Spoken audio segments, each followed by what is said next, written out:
It's the same thing.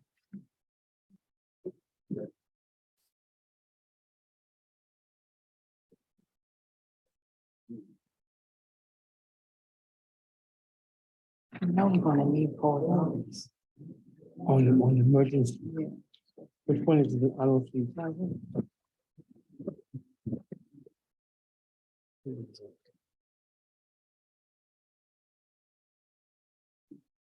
No. I was checking it by. No, 4 Yeah, years. yeah. Oh, 4 years. Okay. All right. we ain't getting 4 people. What time you got to watch?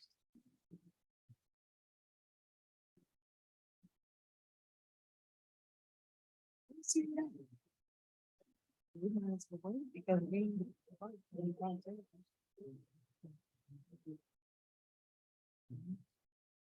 Yes, we do.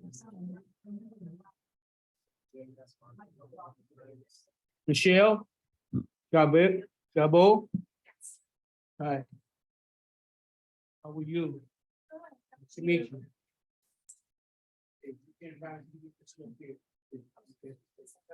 Yes. You got me.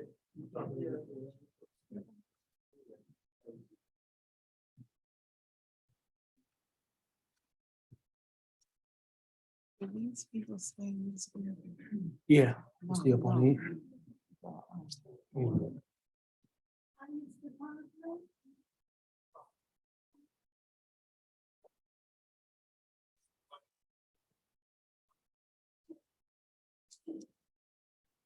Yeah.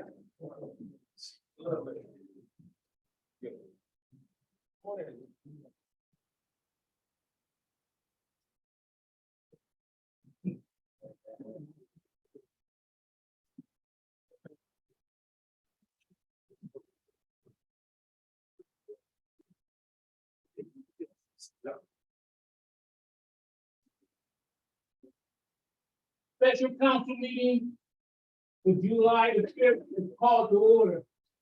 Madam Clerk, call the roll, please. Counselor Hovier, Present. Counselor Gowdy, Counselor Smith, He's running late. So we Counselor can, Stevenson, I don't know what her status is. Okay, Counselor Martin, present, you have a quorum. thank you. Remarks of the public on the agenda items, you have 2 minutes on the agenda items only. Anyone that has anything you want to say about the agenda items on the agenda this evening? Going once? Going twice? Okay, go ahead. Is there anybody online that has any questions on agenda items only? Any residents online? Okay, Seeing madam, none? we have a quorum, is that correct? Yes, Okay. Remarks on the public on the agenda items, we covered that. We have presentations from Good Homes, Cuyahoga County Land Bank, Metro Parks, Bricker, and Eckler. I'm going to ask Mr. Smedley to introduce the entity, please. Thank you, Council President. Right. We're honored to have you here this evening.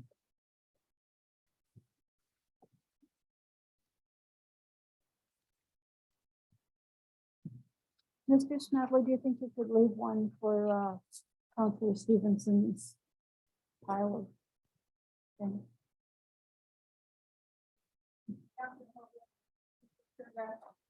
It says it's on. okay, I'll now.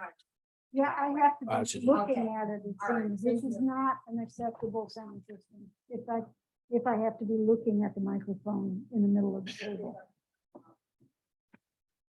Go ahead, Mike. Good evening, council. Welcome, residents.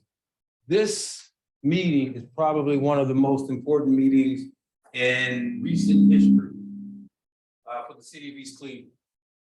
There has been significant time, effort, and resources and partnerships dedicated to the culmination of all of that into today. We have Hood Homes, who is an African-American developer from California, who has invested in the greater Cleveland area once before. He's looking to bring more of his resources and talents to the city of East Cleveland. And I know that that project that he introduced, that project he introduced months ago was denied based on the opinions of the Neighborhood Advisory Committee. I am here because I have spoken with Mr. Hood. I've negotiated with him over something extremely important. It is a declaration, an agreement between Hood Homes and the city of East Cleveland, and with respect to the deed restrictions that go along with every parcel that's sold in East Cleveland. That deed says that if there are no improvements made on that parcel reverts back to the ownership of the city of East Cleveland.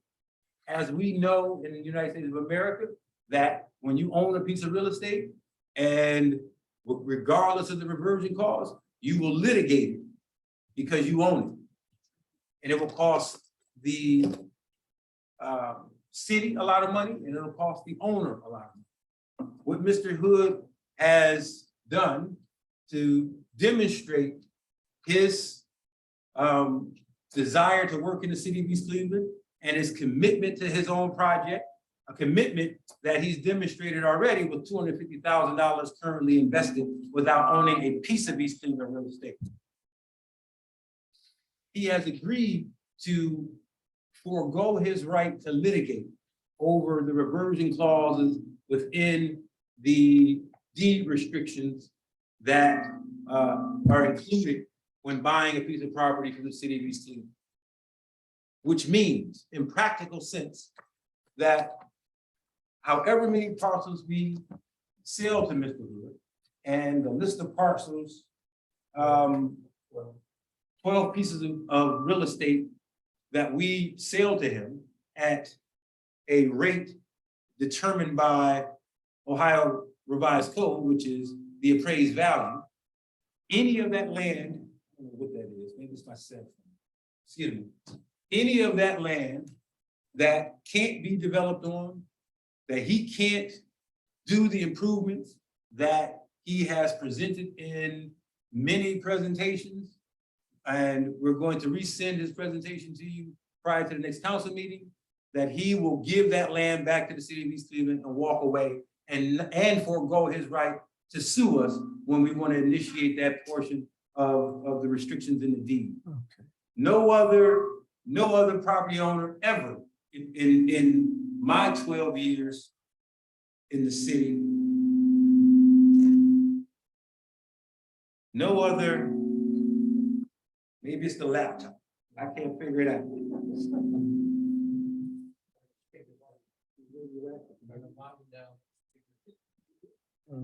This is the system that I have no. It's I'm gonna unplug it. It's a new system. I'm just gonna unplug it and Go ahead. I think my voice carries enough. Right. And the folks who are going to be speaking, they are experienced. So it's not me. It's one of you with the cell phone. Okay. No other respective property candidate has ever given up their right to sue over their ability to maintain ownership. Even when they promised to improve that land and did not. As a matter of fact, Mayor, if you remember, the apartment building, the vacant apartment building that exists next to your former resident council president, that council not to sell, not this class of council, but a couple classes ago, we've asked you, based off of our investigation, we recommended that you not sell that building to that owner, And the council president at the time decided that that's what they wanted to do. Donned the advice that we had given, and council voted to sell it, and then he resold it. And today, this is 5 years ago, today the Victor building. And our relationship with Mr. Hood and his home, I don't, especially with his commitment and signing a document waiving prices. We think that anything is fishy, if you don't think that he can complete the project, if he fails to complete the project. And knowing the type of businessman that he is, if he can't complete the project, he will gladly give the land over. And if he doesn't gladly do it, we'll do it. In the out threat of going to court and having to litigate. That, in my estimation, is further, and that's why I believe we should give opportunity to develop this project in East Cleveland. Finalization process that started, and we're going to hear a bit more about that when we talk about the Cobb County Land Bank, Metro Parks in Bricker and Eckler. Yes, I just Or you want want Mr. you Hood to have want a Hood couple to of come words. up right now? Come on. We'll have a couple of words to respond to move on. If you do, please come up to the podium. Are we expecting something from Mr. Smith or from the No, four? I asked him to introduce them. Yes. So have Mr. Hood to come up. Right? Mr. Hood? And you can be as brief as you need. Mr. Hood, I know this is your 4th or 5th time before. the And council, last, right? hopefully. Go ahead. Mr. Hood. Well, what I would, Introduce. first of all, my name is Gerald Hood. I'm the manager of Hood Homes Development Group LLC. A group that was developed for the distinct purpose of help revitalizing East Cleveland. Hearing the agreement that Mike just spelled out, as a businessman, sounds insane for me to take part. But as I explained to him and the mayor, I am committed to help revitalizing this city. As he said, I've already spent a sizable amount of money securing land in the area that I hope to develop, hope to be allowed to develop. And all of you know my plan. You've seen it. So basically, we want to take this street that north of the railroad tracks on Howard, that's completely abandoned. There's no houses that people live in, and turn it into a gated community, building 25 houses that will display solar panels, geothermal heating and cooling, smart homes. We understand the perception of the crime in East Cleveland. This is the reason that we want to build these houses in a gated community, so that we can bring new homeowners into the area that would want to buy it. Now, these houses will be more expensive than houses that are currently in the area, but we think with the gated community, all of the amenities that we're building into the houses, that we can justify those home prices. Mr. Hood, just stay right there. Going to my agenda, I'm giving 5 or 10 minutes for questions. So it's open, I'm opening up to the council. Yes, Ms. Clovell. Mr. Hood, it's good to see you again. As you're aware, I am very thrilled with your concept, and when I first heard it, I was ready to try to sell houses for you. Love to have it in the neighborhood. Since then, I've come up with 2 questions, neither of which came from me. I wasn't quite that good. One is, do you have plans for any sound control due to the proximity to the railroad tracks? No, outside of the installation that because the installation that we're planning is much more than a normal house, because of the fact that these are energy efficient houses. I have been on that street 12 midnight, just dreaming and listening to the train roll by. And really, I was astounded that it wasn't louder than it is. It's really all you really hear is the click, click, click, click, click, click, click when they go across. You don't even really feel the vibration because, and I believe that's because the train's being elevated on that berm that you don't really hear a lot of the train. Frankly, I grew up spending my summers in southeastern Minnesota near some railroad tracks. And I never quite understood the people who got so hot and bothered. The second question, again, one that was brought to me by someone else. To the best of our knowledge, you've never completed any single building What do you mean? yet In East Cleveland? anywhere. Oh, of course I have. Yeah, I've done a lot of development in Los Angeles, California. Okay, can you tell us a little bit about that? Just so I can pass it on to my skeptical friends. Well, most of it has been residential. And most of it has been, most of the projects I've done has been refurbishing, but we have built from the ground.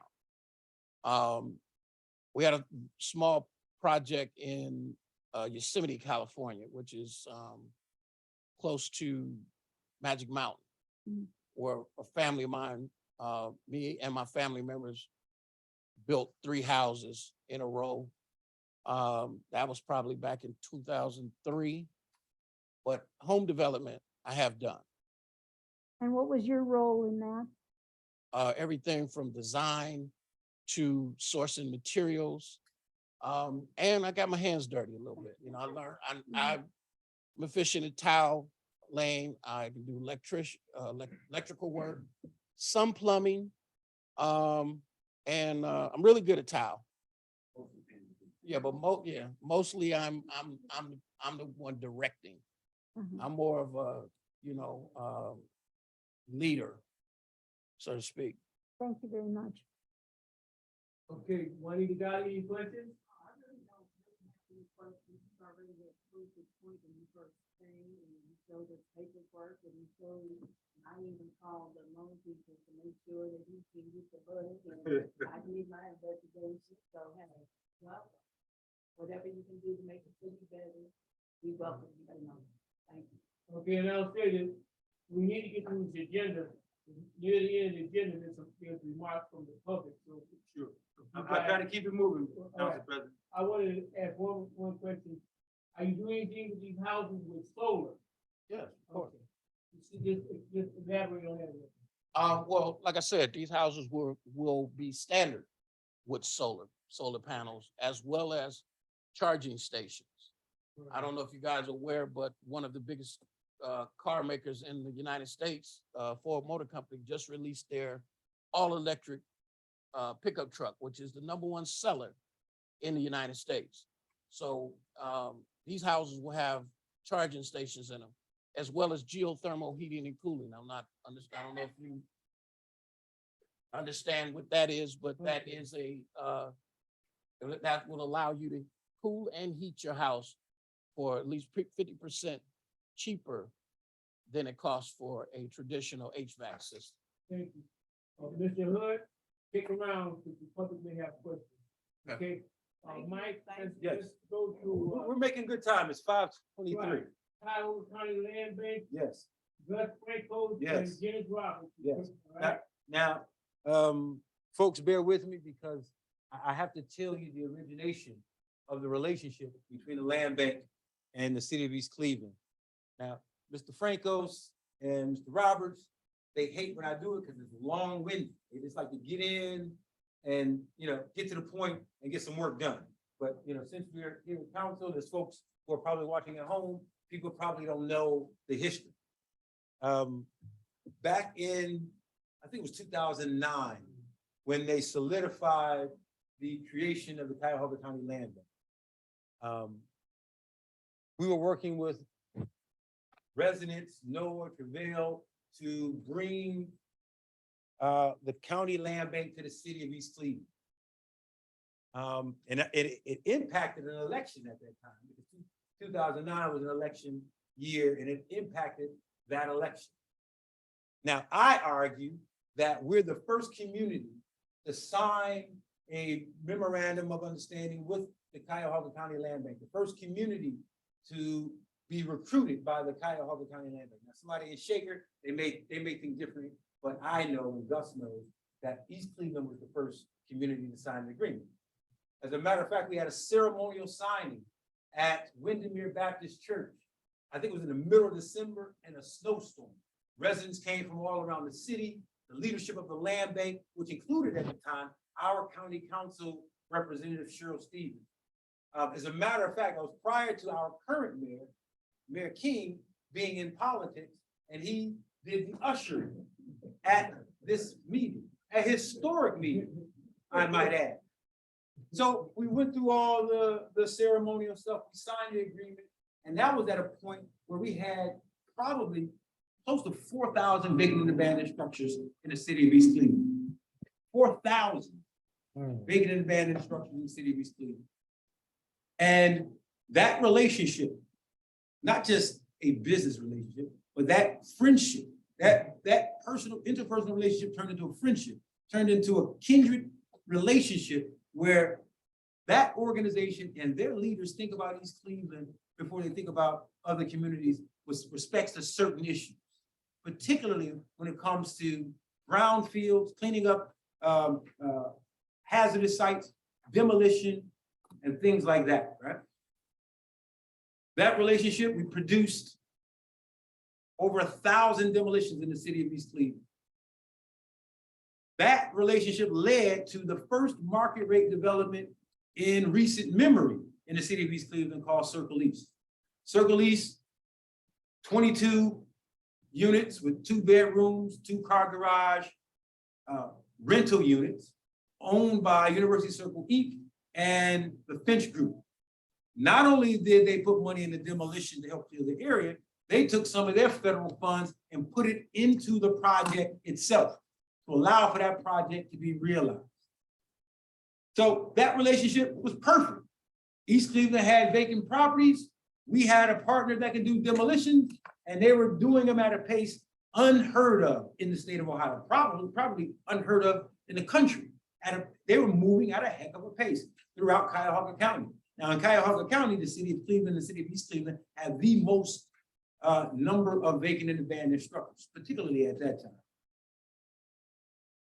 What we began to do as that relationship grew, we began to take in land in the area closest to University Circle, actually all over the city, but particularly in that area because we knew that that will be the first place where development will occur that will be transformative. Now, you can do a development project here and there, but transformative. That was the area. I got a call in 2014 by Gus Francos. You know, Gus has a job. He gets a paycheck every 2 weeks, like the rest of us. Right. I hope so too. He gets a paycheck like, so whether he does anything in East Cleveland or not, he's still going to get the same pay. All right. With that kind of thinking, Gus said, hey, I see what you guys are doing in East Cleveland. I see that you're amassing land. I think it's one of the largest masses that are in Cuyahoga County, and I want to help you guys develop it. He could have went to 58 other municipalities inside of Cuyahoga County, but he came to East Cleveland. He came to East Cleveland because I think, and I never asked him, I think it's about legacy. It's about what you've done professionally all your life. It culminates to the day that you retired. And what did you leave behind? Right? And I believe Gus's sincerity and his experience will allow for us to create a space where people who can live anywhere in Cuyahoga County will choose to live in the city of East Cleveland through this project. And I want to bring up Dennis to talk about that and to talk about the cost of the project and what not only the Cuyahoga County Land Bank expect, but all the partners who are involved in this area, what they expect. They expect us to put skin in the game, right? We have to have skin in the game, and Dennis is going to talk about what the project is, and what kind of skin in the game the city needs to add. All right, and if Gus can come up with them too, bring them both up. Come on. Point of order. Yes, Just to clarify, Mr. Smedley, Windermere was a United Methodist church and not a Baptist church. Not I just- important to everybody, but important. I don't know if I to said some. Baptist or not. Did I say Baptist? I said Windermere Church. okay, well, Okay. Correction, resident. Windermere Methodist. United Methodist. One of the It's historic different. events that brought these two. oh, okay. together. Okay, Gus Francos and Dennis. All right. Ah. United Methodist, I assure you. I'll be very quick because you heard me, make my, invitation in the past. I appreciate that Mike has said that. Speak up, can you hear Gus? Okay, go ahead. I appreciate that Mike characterized our relationship as one beyond professional, but also a relationship of friendship. Because, when we started the Cuyahoga Land Bank, everybody was wondering, what kind of organization gonna be. Once people get started, they kind of default to where the wealth is, or they default to where it's easiest. And it was not a coincidence that East Cleveland was the first community that we signed a memorandum of understanding. It was not Shaker, it was East Cleveland. So I don't know who's spreading that rumor out there, but it was East Cleveland. But in all seriousness, it was to make the statement that we're here to form a mission. And that mission in 2009 is the same today. The mission is to stabilize communities, to uplift areas that have suffered great disinvestment. And so that from 2009 to now, we continue, we're still here, and we continue that focus, and that eventually resulted in assembling a large that was assembled and pulled all of that land in roughly a 33-acre target area. And we felt back then, and as I feel now, being just a few hundred feet away from some of the wealthiest institutions, that this needs to be an area that becomes transformed, that doesn't get piecemealed out in a way that just kind of keeps the status quo. But this area, I believe, will be transformative, and I'm committed to it.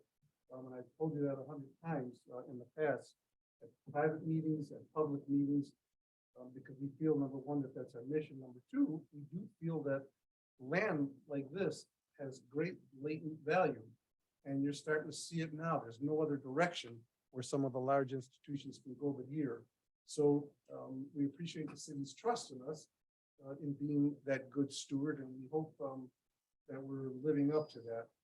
To do development in an area like this with like just tons and tons of individual lots, as opposed to like one big lot, it requires, long-term assemblage. And again, we are committed to this. Mike talked about skin in the game. Our skin in the game is that we've been cutting the lots, we've been mowing them, we've been acquiring, we've been insuring them, and that's all at our expense because we believe in this. If we didn't believe in it, we just wouldn't be making those resources available. Forgot my train of thought. But the bottom line is that we went from assembling the lots and to a point where now we've done some studies. We've been able to get some developers interested. And so I think people are now starting to see the vision. And that's, the way scripture speaks, the people perish without a vision. And so it's vision that has created what it is that we're doing here. But that vision, it's going beyond a vision and to where we're actually doing stuff now. And so I think that when we look back 5 years from now, we're going to see an area in East Cleveland that people are going to be proud of. People are not going to talk about East Cleveland as, the largest disinvested community in the state. They're going to talk about a community on the rise. And it starts, you can't do everything overnight, but it starts in this area, I believe.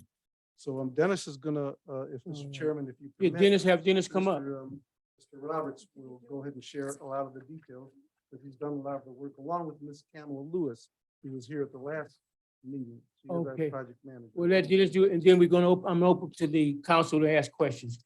Go ahead, Dennis. There's a presentation available. I'm not sure if you can see it's here. So, You got a PowerPoint? yes, Oh, PowerPoint that, I think that you got 3 screens, right? Okay, go ahead. and I'll run through it very quickly. Again, thank you for giving me an opportunity to come before you, council, mayor, chief of staff. Again, my name is Dennis Roberts, Director of Real Estate Development for Cuyahoga County. Here to talk to you today about the East Cleveland Development Project.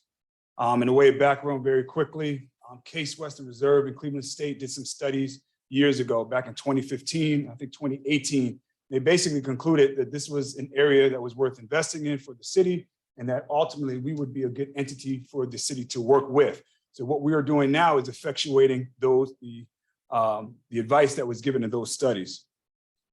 This is the area for those who may be less familiar or may not be here present. It's bounded on the western side on Lakeview, goes all the way to on the eastern side to Farmington, down to Forest Hills, up to the railroad tracks is about 33 developable acres. The blue represents the properties that are currently owned by the Cuyahoga Land Bank. The green represents properties that are in a municipal land bank. The reason I say municipal, because part of the area is actually in the city of Cleveland. So we've been working concurrently with the city to make sure all this development activity occurs at the same time and occurs in a way that's in alignment with their interests as well. Overarching goals for the project, we want to create something that's unique, something that's inclusive. Our goal is to attract people who have choices to move to East Cleveland, in addition to making East Cleveland better for those people who have been living here for many years. Finally, we want to complement the residential development with something that's vibrant. It's called a vibrant commercial corridor. Guiding principle is very important. From the very beginning, we recognize in order for this project to be successful, we have to have something at scale, meaning 1 and 2 homes will not do it. It's not going to be enough to be transformative. It's not going to be enough to be catalytic. So everything that we've done to date has been positioning us to do something that's large and that's significant. We recognize that we're making a market. Part of making it large and significant is new infrastructure. Many of you have been on these streets, new roads, new sidewalks, new lights. That's what we mean by new infrastructure, including fiber. So you can get on your phone, you can run it efficiently and quickly if you live here in this area. I think the residents who live here deserve that as well. And then finally, not forgetting about the existing residents. There's some particular strategies that we have employed, that we're employing now to protect them from those negative aspects of development that sometimes occur. And I'll talk about that momentarily. Project elements, I think I've talked about it at a high level, new homes, new infrastructure. The only thing I did not mention is the way we plan to kick the project off on the corner of Woodlawn and Euclid is with 2 signature properties. One is the Mickey's building, which you'll see momentarily. Then across the street, if we're able to bring on a private developer, perhaps the construction of a market rate apartment building or whatever else would be appropriate after we go through the planning process. The budget overall, the estimate for the project is about 122 million. So it's a very, very large project. In broad strokes to your right, infrastructure, 33 million.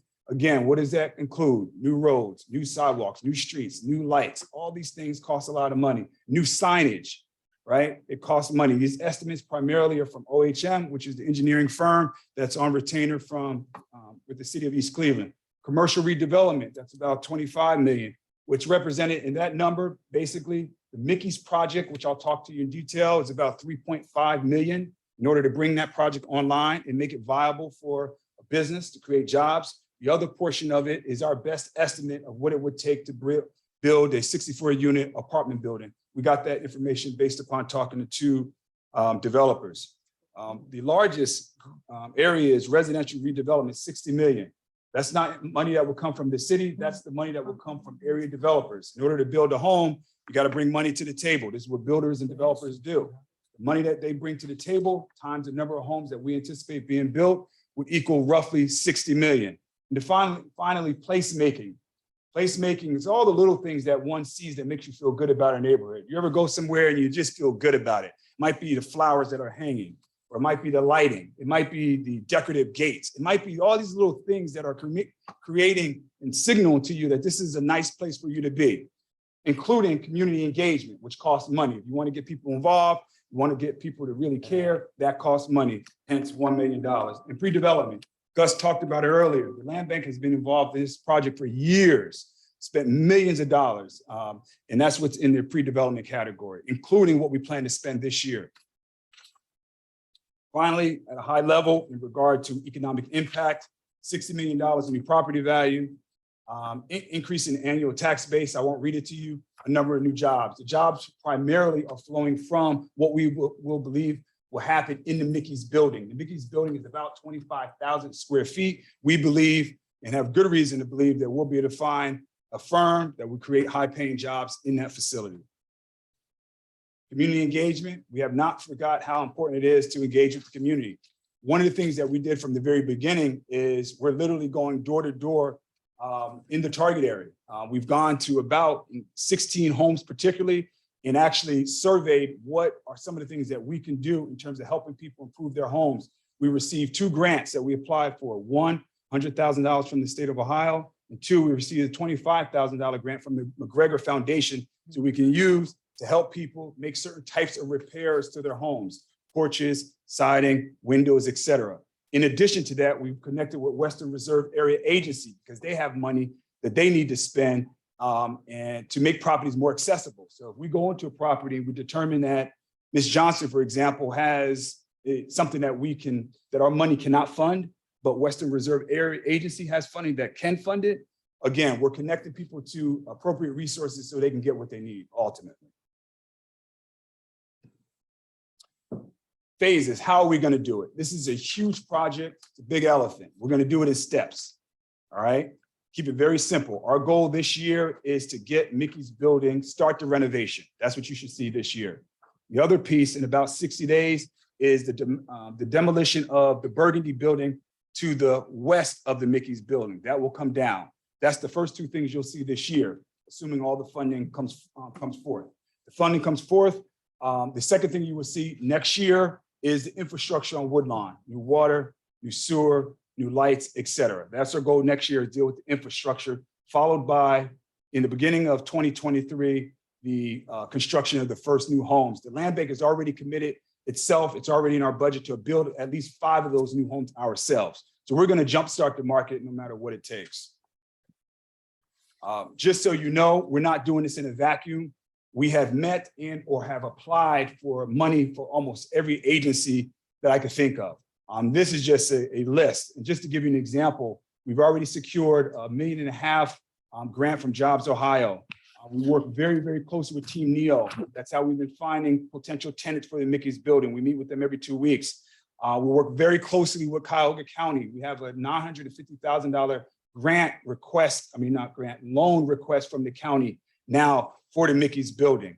Not only have we worked with those agencies, we're working on infrastructure. So this infrastructure cost, we're working with the Northeast Ohio Sewer District, Cleveland Water, and the Port Authority, we just wrote a grant for them. Every entity that will basically support this project in any way possible, we're asking them for our support.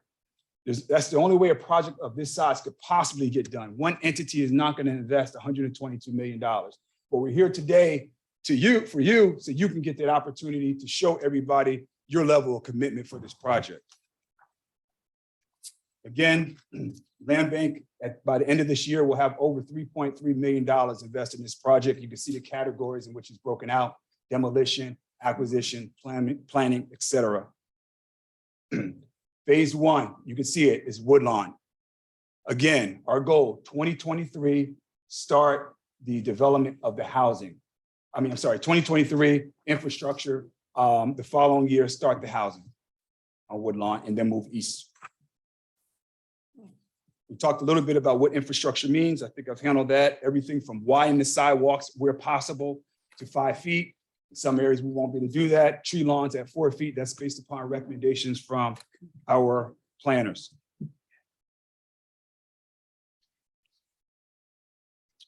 Here's a breakdown of the cost for your infrastructure, at least for the initial phase. Put it very simply, what we're looking for from the city in total is about $4 million. About 2 million, half of that is for infrastructure, which is a central city function, period. If the city wants new roads, new sidewalks, green space, trees, it's $2 million.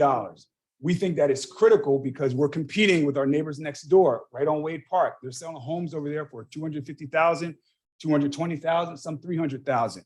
Why would a person move to East Cleveland? We have to give them a reason to move to East Cleveland because you have better roads, lights, streets, access to the cemetery, et cetera. So we have to take advantage of the amenities that you do have and upgrade the infrastructure in order for this project to be successful.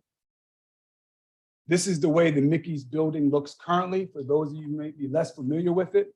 1949 old car dealership. So we're gonna bring this thing back to life. And this is what we aspire to do. This drawing was put together by our commercial architects, RDL, and we believe if we get the investment that we're seeking, we'll be able to put this building back together the way it's described or shown in this particular photo. What you see in the bottom half essentially is that building in the context of a market rate apartment building. Again, this is just a rendering. This assumes we can raise the money. It also assumes that we can find a developer who's willing to take the necessary economic risk to make it happen. Again, finally, on this slide is a source of funding. Just as a reminder, Jobs Ohio is willing to put a grant in for the Mickey's building for $1.5 million, as long as we can match it. We have already put $500,000 into the Mickey's building in terms of acquiring it. We've have a loan into the county now for $950,000. All right. What we're seeking from the this body today and over the next coming weeks is $500,000 for the Mickey's building. I'll summarize the ask at the end, but I just want to give you the components so you understand it. Okay. All right. The residential, again, it's 200 homes plus. We're not necessarily looking to create necessarily the least expensive homes. We're trying to do a combination of homes that are affordable and also aspirational, because our goal is to protect the people that are currently here and at the same time attract those folks who have options to move into other communities. In order to do that, we're going to have certain things. We're going to have aspirational housing, innovation, and amenities. The other portion of the money that we're asking from the city of East Cleveland is for buyer subsidy. At the end of the day, anybody who's building a house right now is probably spending roughly $300,000 total project cost, right? If we're going to sell a house for $220,000 plus a tax abatement to get it relatively affordable, somebody has to subsidize. So what we're asking for from the city today is $1.4 million. So we're in position to subsidize a group of those homes. We believe it's going to be critically essential to subsidize the first homes because people are just not going to believe that it's real. The land bank, in effect, is subsidizing you indirectly because we're going to build 5 on our dime, but we're hoping that you come with your portion of the investment so we can continue our success. Again, here's the summary. This is the most important sheet. Where is the $4 million going? Again, 2.1 is infrastructure. That's a core city function. Nobody else is going to pay for infrastructure. Right. Residential construction subsidy. If you want people to be able to buy homes at an affordable rate, you got to subsidize. That's the 1.4. The 500,000, that's for the Mickey's building. That's in order to create this gateway, create excitement so people can believe and they can see that this is real. That's your investment. Finally, this is what we expect it could look like in the future. Again, on the left, you see the Mickey's building, hopefully the creation of 33 jobs. On the right is a rendering of a market rate apartment building that we hope to be able to entice a developer to ultimately build. And then behind it, you can see the development of single family homes. So I'm available for questions. I ran through that kind of We're quick. going to go to questions now. I'll go to my right, just trying to be fair. We'll start with. Before you go, Okay, can I just all make right. one comment on this? Mm. This is a $122 million project. Mm-hmm. Our skin in the game is $4 million. Okay. That's about 3% of the total cost of the project. 3%. 3% 3%. of a $122 million project. That's our skin in the game. Well, 3%. Mike, okay, Dennis and Gus, we'll start with Ernest. Any questions?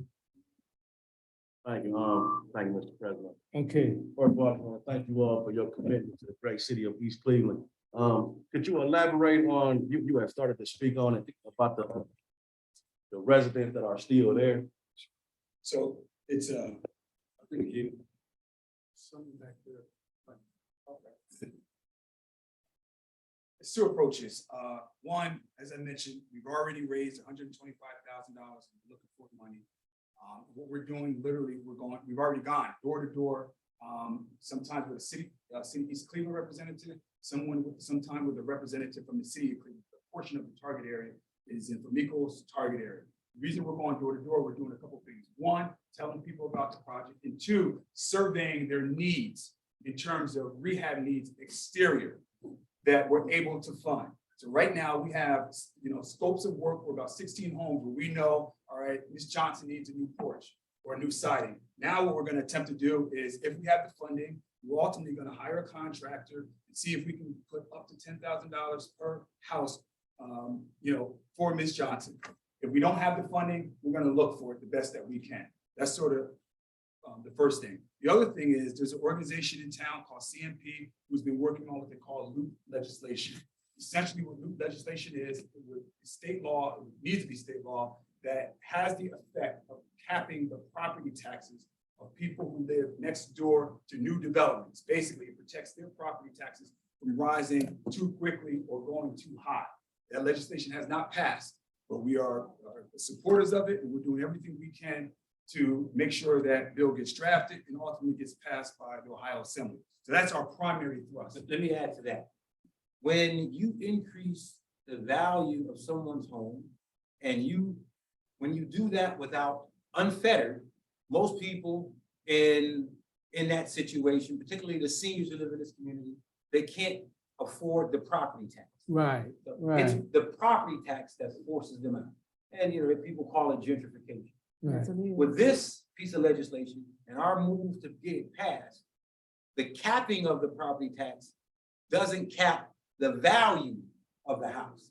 So the value of the house will raise, the property tax will get capped, and from the current value to the new value is all the equity that they now have. So they're developing wealth in this project. So Ms. Johnson, who's owned her home for about 40 years, it's probably paid off, but she can only get about $25,000, $30,000. If we are successful in building this new neighborhood, I guarantee it'll go 4 or 5 times its current value. All of that can be captured if the property taxes are capped, and that wealth goes directly to Ms. Johnson and her descendants. So not only are we building to allow new folks to come and live into our great city, and we're going to hear what one of the most important amenities are after this presentation, but we're going to help our residents develop wealth, because the capping of those property taxes and the increased value based off of building a new neighborhood around it allows for people to actually change their lives as it happens, So you can help residents build wealth, and you can encourage new people to become residents. You're right on point. Mr. Griffin, any more questions? My concern, and you addressed it, is gentrification. And I spoke with a young lady today about that. We have to make sure that this loop legislation is gonna work. And we have to make sure that people been here for 30, 40 years and their property may not be worth 300, 350,000, that they're protected. That's my concern. Let me speak to that. Go ahead. Most people may not know, but some people do. We are a predominantly African-American community in Northern Ohio, in the Democratic stronghold of Cuyahoga County. 17,000 residents, median income about 21,000. We have in Cuyahoga County the strongest relationship with the state government. Mr. DeWine been in this town several times. More times in East Cleveland, he's been to Cleveland Heights, South Euclid, Woodmere, Solon, put together. He and his administration has invested more money in the city of East Cleveland than any previous governor that I'm aware of in recent memory. That $1.5 million that Dennis is talking about, coming from Jobs Ohio, is the relationship that Governor DeWine built for us. That 1.5 million is coming from that relationship. Euclid Avenue, that resurfacing is a state project that Governor DeWine pushed ahead of schedule. The broadband that you see, PCs for People and other organizations like that, that first kickoff, Councilman Martin, I think you were there at Mayfair. That was courtesy of Governor DeWine in the state of Ohio. So this legislation, we believe strongly that when we go and say, hey, this is East Cleveland's ask, we believe the governor is going to support it.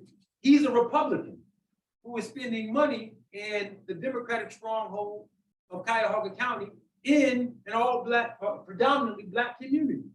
You would think, why in the heck would he spend his effort, time, and energy in a city like ours?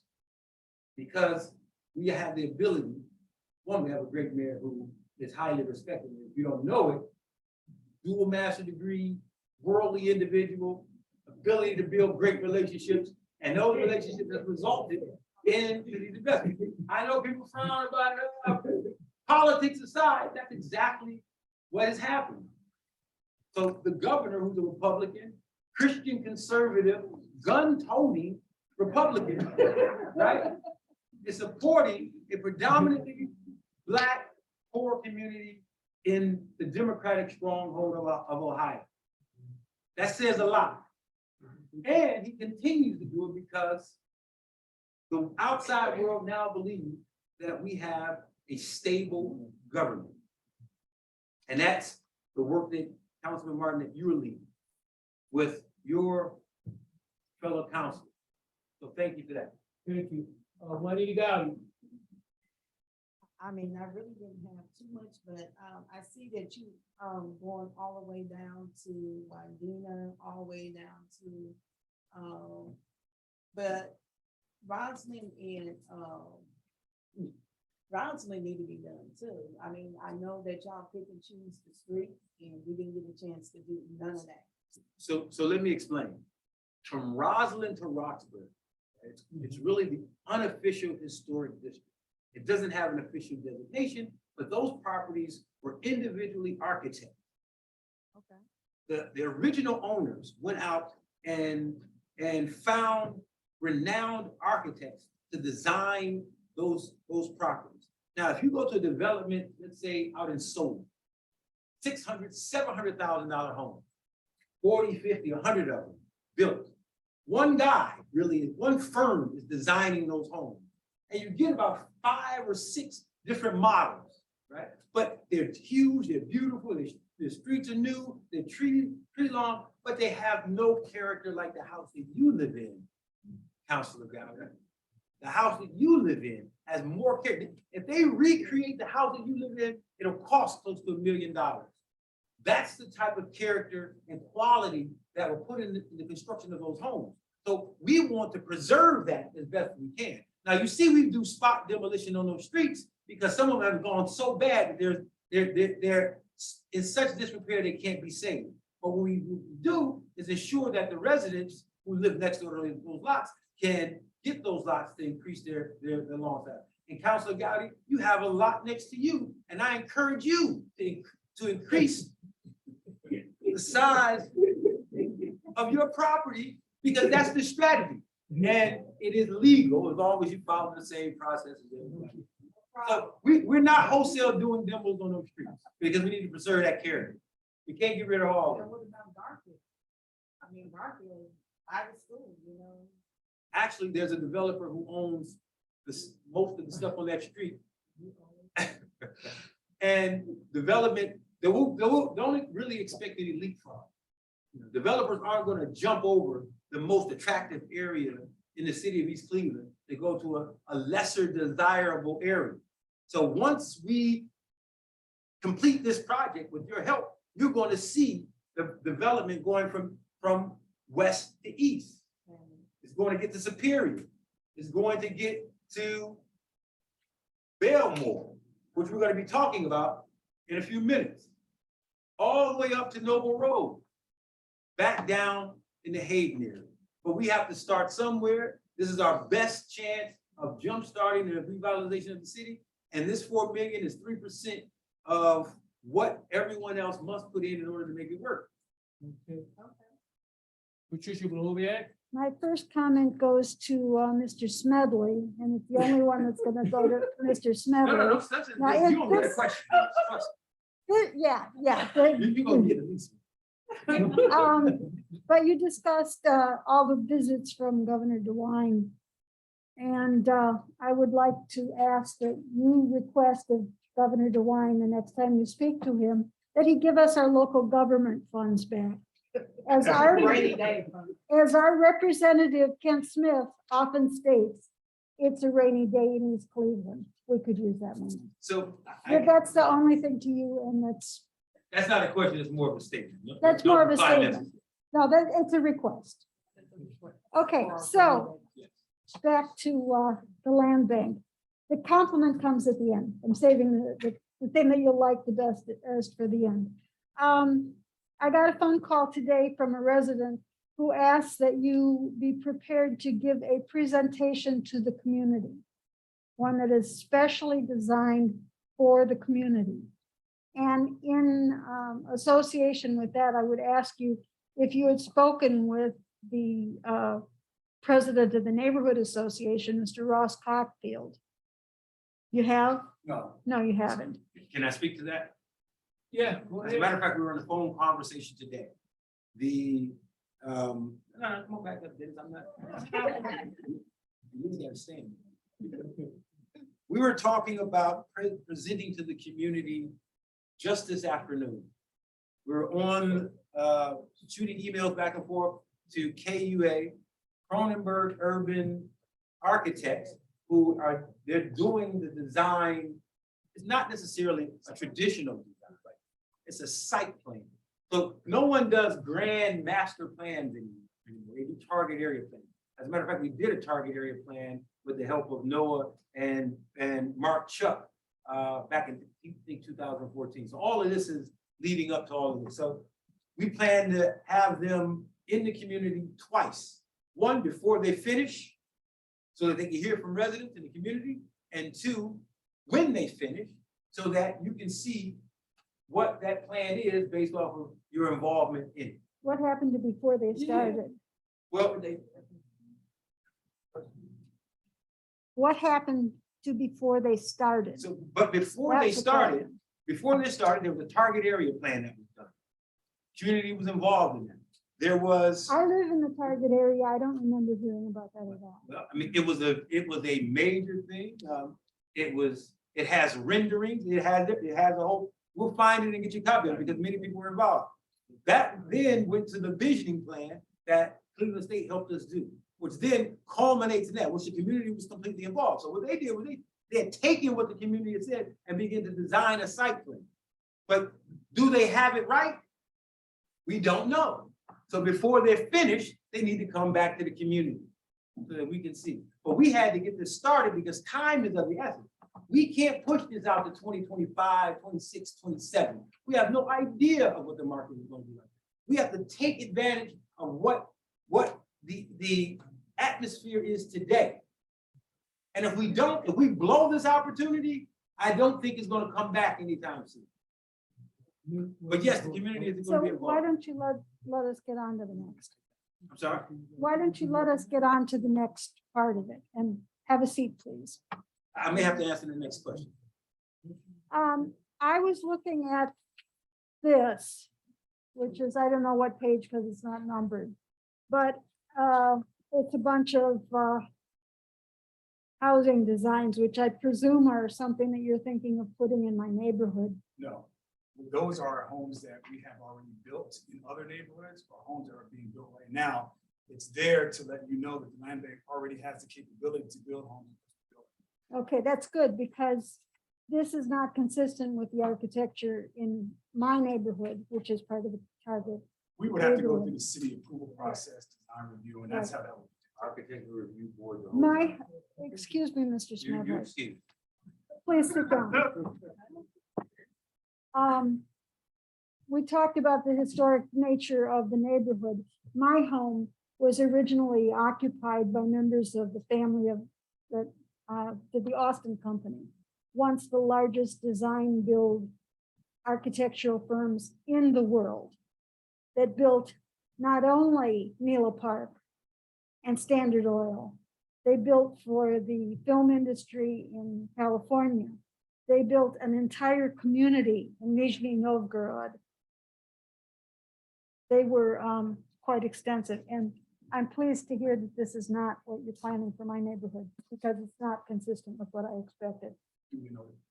Okay, we gotta move on. I have another Okay. question and I will answer. Okay, Ask it. ask your last question, but it's your last one, okay? Go ahead. The last time that you were here, I asked for some information about the transactions of the Cuyahoga County Land Bank. And to say that I was pleased would be a massive understatement. I got details and it was arranged and I could look at it and I could search it and I could rearrange it so that it emphasized what I wanted to look for. And I was absolutely thrilled. The only problem with it doesn't come from you, but the last time that I was in a council meeting with Mr. Smedley, I said, since there are some parts of this, there are large parts that say demolished, not acquired, and they say municipality, that this information would be much more useful to me if I had the same information about the East Cleveland Land Bank. And Mr. Smedley promised me that he would get me that information. I did send him an email which gave him the details of what I had asked the county land bank for. And I'm hoping to hear from him about that. But as I said, I could not have been more impressed with not only the fact that you gave it to me, which is something in itself, not only the fact that it came quickly, which is also something I don't normally expect, but just, I mean, the amount and the detail, and there were separate parts that emphasized different aspects of, I mean, it was really nicely done. Thank you. We take customer service very seriously. We take this part very seriously. Thank you. Okay, before you, Dennis, before you sit down, I got one more question, we gotta move on. Go ahead, Ms. Like Scott. doing, and I thank you for all the hard work that y'all trying to bring into East Cleveland, and I am looking forward to that, my work, and I do want to inform my, residents, I do, and I just want to know, when can you be available, because I do have board meetings, I got one coming up on the 3rd. Pass those out? Yeah. All right, okay. So, whenever you're available, and just like Mr. Hood, you know, I would like to schedule y'all in so they can have a meeting in my, you know, because I got a new location. And I would like the residents to hear what y'all are talking about, because a lot of them don't do Zoom and they can't. Love the comment. And if you can encourage Mr. Smedley to get that information. Thank you. There is no encouragement necessary. We have a team working on it. Okay, Mike, To be as voluminous and as detailed as yours. And that's usually Mike, rearranged to emphasize, Yes, young he's man, researched. I saw him come in and I think he's excited to be in East Cleveland. So Introduce him. I will Okay, introduce. he's excited to be here. So before, and many of these folks in this room.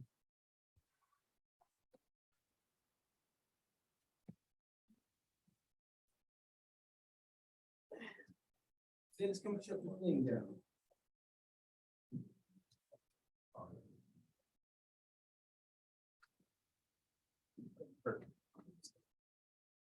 So there's been a discussion in this community that's been going on for quite a while.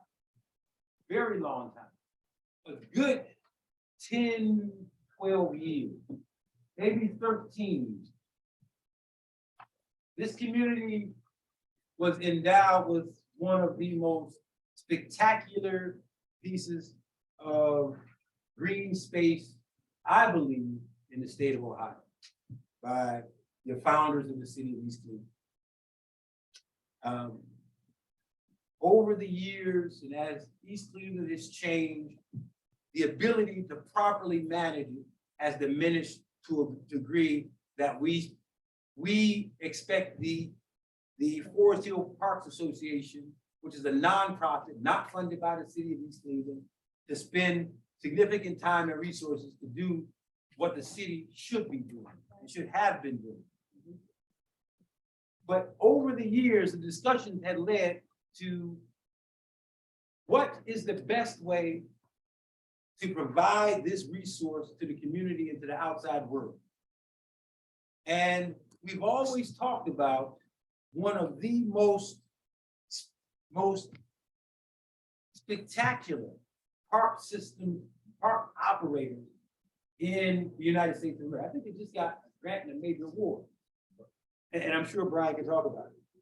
The Cleveland Metro Parks, bar none, is the best in managing, restoring,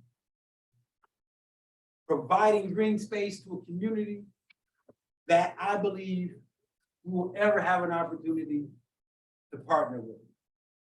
We talked about it for about 12 years. Some people said, hey, we can't do it. We can't do it because they're going to own the park. They're going to take the park. I have never seen a park management system pick up earth from one community and take it clear across town to another community, right? Never seen it. So doesn't matter who manages it, you don't lose the park. But it does matter who manages it to restore it and provide green space that East Cleveland then becomes a destination. If you look at the parks that are managed by the Metro Park people who, and in the communities where they exist, people from outside the community come every day. Rain, sleet, snow, summer, day after day, after day after day, far and wide, coming to that green space managed by the Metro Park, knowing that they're going to get an amenity that is like no other. Now, our park is better than all of them. Yes, yes. Everything is a distant second to Forest Hills Park. You can ask these folks right here. It is the best park in the state of Ohio. We have the least best managing apparatus for the best park in the state. And I'm not just ashamed to say, it's the city of East Cleveland. We are not good park managers. We are not good at restoring parks. We do not have the resources. Simply do not. We do not have running water in a park, but we have a boathouse and water fountains and restrooms that go unused. That's a basic staple for any park, particularly the size of park that Forest Hills Park is. So that discussion about metro parks, should they manage it? Could they manage it? Would they manage it? Will we allow them to manage it? Has culminated to a point where in February, it was February or March of this year, we had a meeting in which you, Council President, attended, and the former Council President, Corinne Stevens, participated with Brian, his team, and his board. Half the board are already partners of the city of East Cleveland. Deborah Berry from UCI, Cheryl Stevens participated. We had a couple of other elected officials. Our area wants to see this happen, not just the city of East Cleveland. This is an opportunity for us to partner with an institution that manages parks. Almost every park that's worth going to in Cuyahoga County is managed by the Metro Park. But most importantly, not only is it simply about putting a park back online, it's creating a destination. People will come to East Cleveland for that park. I'll give you an example. University Circle probably spends about $30–40 billion a year. Major institutions, hospitals, universities, arts, culture, all of that. If you go to University Circle right now, it's dead. You wanna know why? Because it's not a destination place. It has all kinds of amenities. 5-star restaurants. It has Wade Over Wednesdays. It has science centers. It has everything all in that 1 square mile. But if you go there right now, nobody's there. That's why they have to do Wade Over Wednesdays, just to get people to come back to that area. Restoring this park, East Cleveland itself becoming this. And they're coming from east, west, north, south, which means that we then have to provide amenities for those folks, which allows for businesses to prosper and businesses to be creative. And living in a community with that kind of green space only makes it more attractive for the project that we're working with. It's all linked together. Mr. Zimmerman, I call him Brian, but Mr. Zimmerman is going a step further. We have and have had in this community, in the central area of the city, a vacant and abandoned high-rise that you can see from Lake Erie. Literally, you can see it. If you can see Lake Erie from that building, Lake Erie can see you, right? It has been an albatross around the city's neck. And for those who don't know, the city has never owned the building, ever owned the building. We never owned it, we never transferred it, we never did any of those things. It's always been in private hands. But Mr. Zimmerman, he'll tell the story himself, he was driving around these things, he saw the high rise, he saw how it connects to the park, and he called the mayor, he said, Mayor, what if we take down that high rise? What if we extend that park across and get as close to Euclid as possible? What if we can do that? And we were sort of astonished, dumbfounded. Yeah, but I don't know how we get that done. And I'm gonna stop here, and I'll let Mr. Zimmerman tell you. Come on, Brian. Come on up, Mr. Zimmerman. Come on.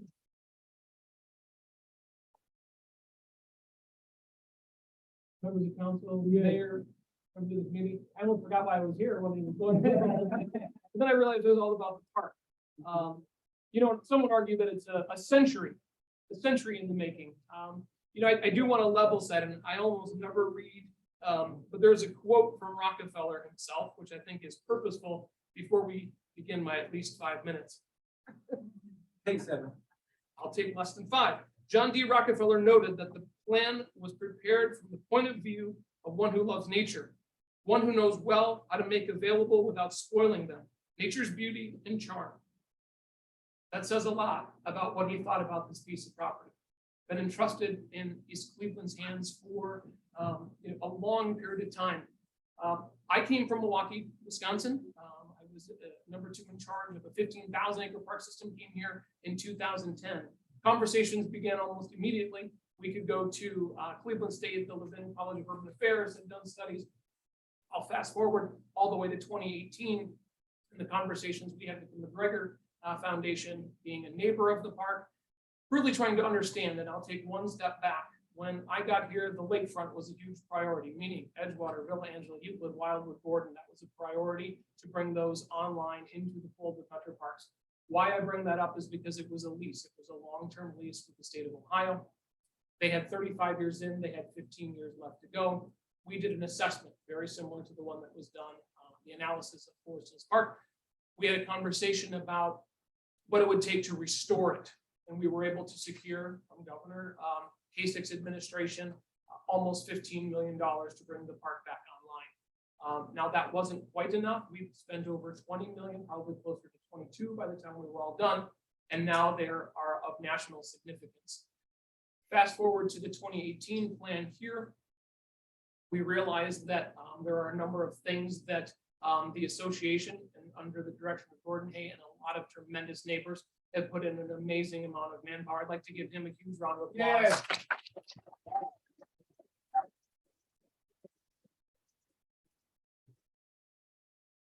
This is about a community that cares about their park. Metro Parks is not interested in owning the land. Metro Parks is interested in partnering with the city of East Cleveland. There is a very specific way that can happen through how the deed restrictions were set up based on the research. But the opportunity here to add this as the 19th reservation in the future, would be of great consideration, from the park board, having stated the meeting, but this is a very unique opportunity. You had mentioned the site on Terrace. It was one of those things when you look at how do you explore a park? What do you see when you're in the park? And you start to look at the 360 views, and that was one of the areas that needs improvement. It needs a connection to Euclid, it needs a pull through, it also needs resources. We've started the process of thinking through what dollars would be available through and including brownfield remediation money, asbestos money, and all those things. Those are the things that we're very good at. We bring in dollars for remediation, we bring in the capital dollars, we bring it in as a partnership with the community. We've also looked at, again, with the support of the McGregor Foundation, how many dollars would be needed to bring it back up to. We also know that the sewer district is working in this community as well to work on Headwater Dam. So there are a lot of things in play. Also, I know you've got a presentation on the funding that's available. There's also county council funding. One can look towards the communities that they've been very purposeful in investing in parks. I think this is a tremendous opportunity to leverage county funds with city funds, with Metro Parks funds to really build the future of this park. I'll open it up for questions. We'll start with Ms. Blobeck this time. Okay, nice to see you again, and nice to catch up a little bit on previous things about Milwaukee, which we both have in common. Lots of questions.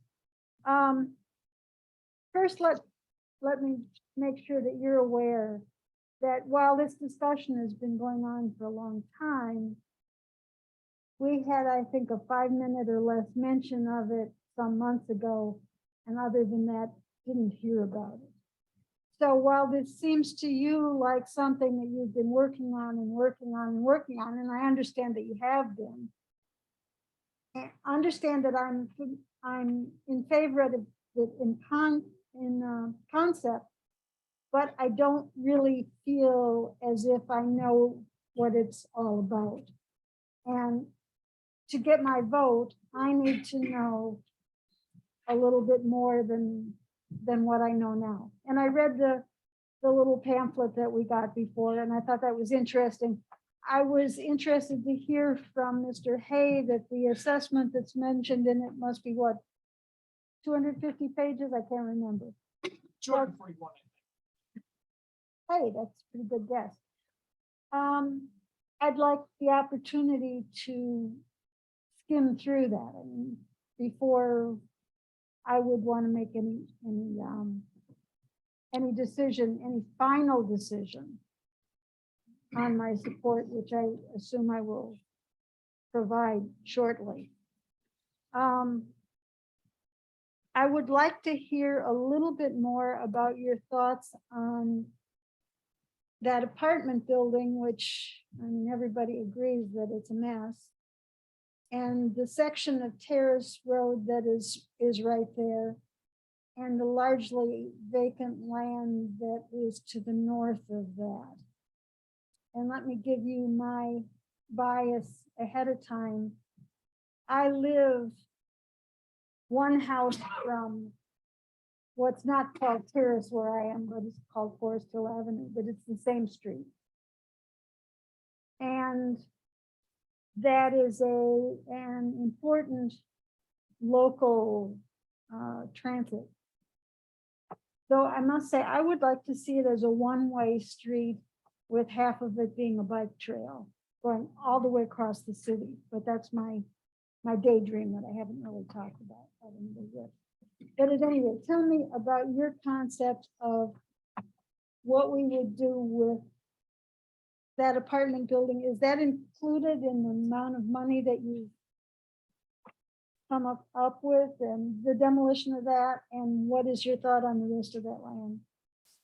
So very quickly, that is outside of the scope of the park. Having said that, having driven through these a number of times, it was one of the part and parcels to the opportunity to show the renaissance of the park. So that would be partnering with the land bank, partnering with other government sources, and finding ways to remediate and bring the building down.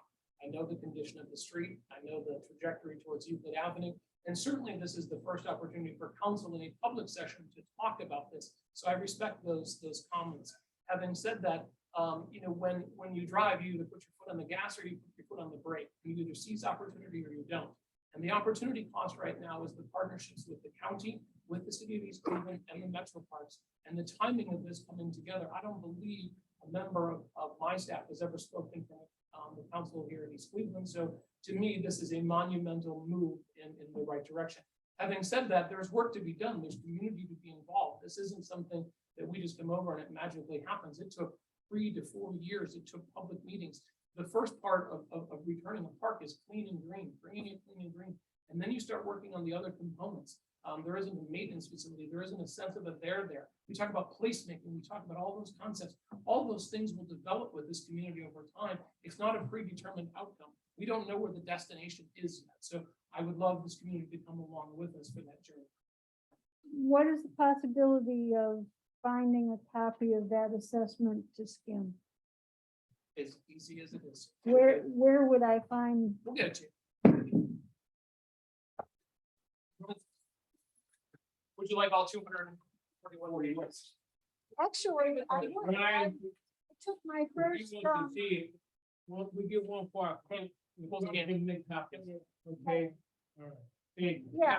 I took my first reading class over 50 years ago, so, Any other questions before we act? hang on just a second. You mentioned 2 bridges.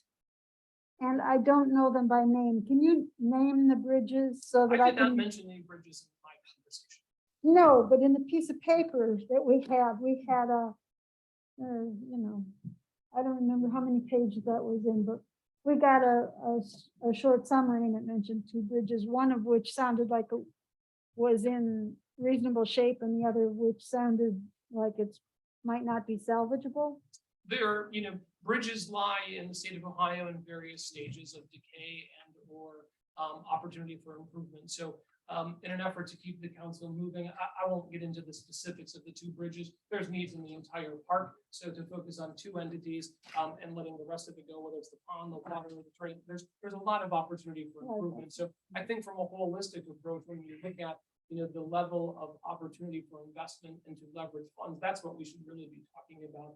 Making sure that we use money that's available to us in the proper fashion to enhance this park back to its legacy. Sounds wonderful. Okay, well, you got it. Go ahead. You mentioned the county council funding, where is, you going to the county for the funding? Or What I can county speak to is, council yes, funding, um, that council. yes. I think at a very high level, I would use the words opportunity to leverage at this point in time, commitments from the council for the specific use at Forest Hills, specifically leveraging funds and hopefully in a matching fashion. That would be the hope.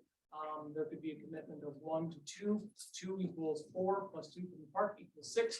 If it's 12, we're halfway there. So that was a very quick way of looking at the math, but it's an opportunity to really start it and moving it forward. Okay, and is it, and I know the Forest Hill Park is up the hill, what about down the hill, Forest Hill, the little park? The lower valley. The lower valley, we don't want to mess up the lower valley, not higher valley, looking beautiful, to me, it's not looking like nothing. I think the deep breath that I will take is I hope rising tides raise all ships. And I think there's an opportunity Well, as you it need continues. down at the bottom, 'cause we live I will tell you this, having driven through there is levels of improvement to be seen in other areas. So we can control what we can control. We can help and be partners. We can partner with the land bank and others to bring to the community what we can, and we see where that goes. All right. Smith. Thank you, Mr. President. Thank you, Mr. Thank you. Thank you, Councilman.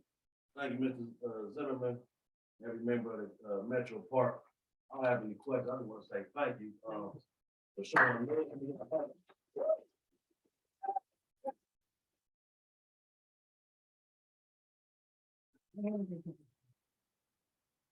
On behalf of the great people of East Cleveland, we all want to say thank you. You must have a lot of love in your heart to not only think about the park, but think about that big ugly building and think about how beautiful it would look from that view on Terrace with that building gone. I really want to thank you for that. We know that is over $1 million to take down. We understand that it's an eyesore. I'm just sitting here visioning just to be able to look right through. And that part is down in the valley, because I do agree with my colleagues, but I have all the confidence in the world that you are not going to forget about any part of the park. Once you even mention, or once I do a little due diligence, so I knew that you wanted to knock down the building before today. So once I heard that you wanted to knock down the building, it brought tears to my eye. So on behalf of the people, thank You get all of the metro parks. you. Appreciate that. Brian, we want to thank you. I want to thank Gordon Hay, but I also want to thank Dutch Harley. You guys remember Dutch Harley? Okay. Thank you. And here in the council, we can do our part, and I think we will. Thank you very much. Okay, all right.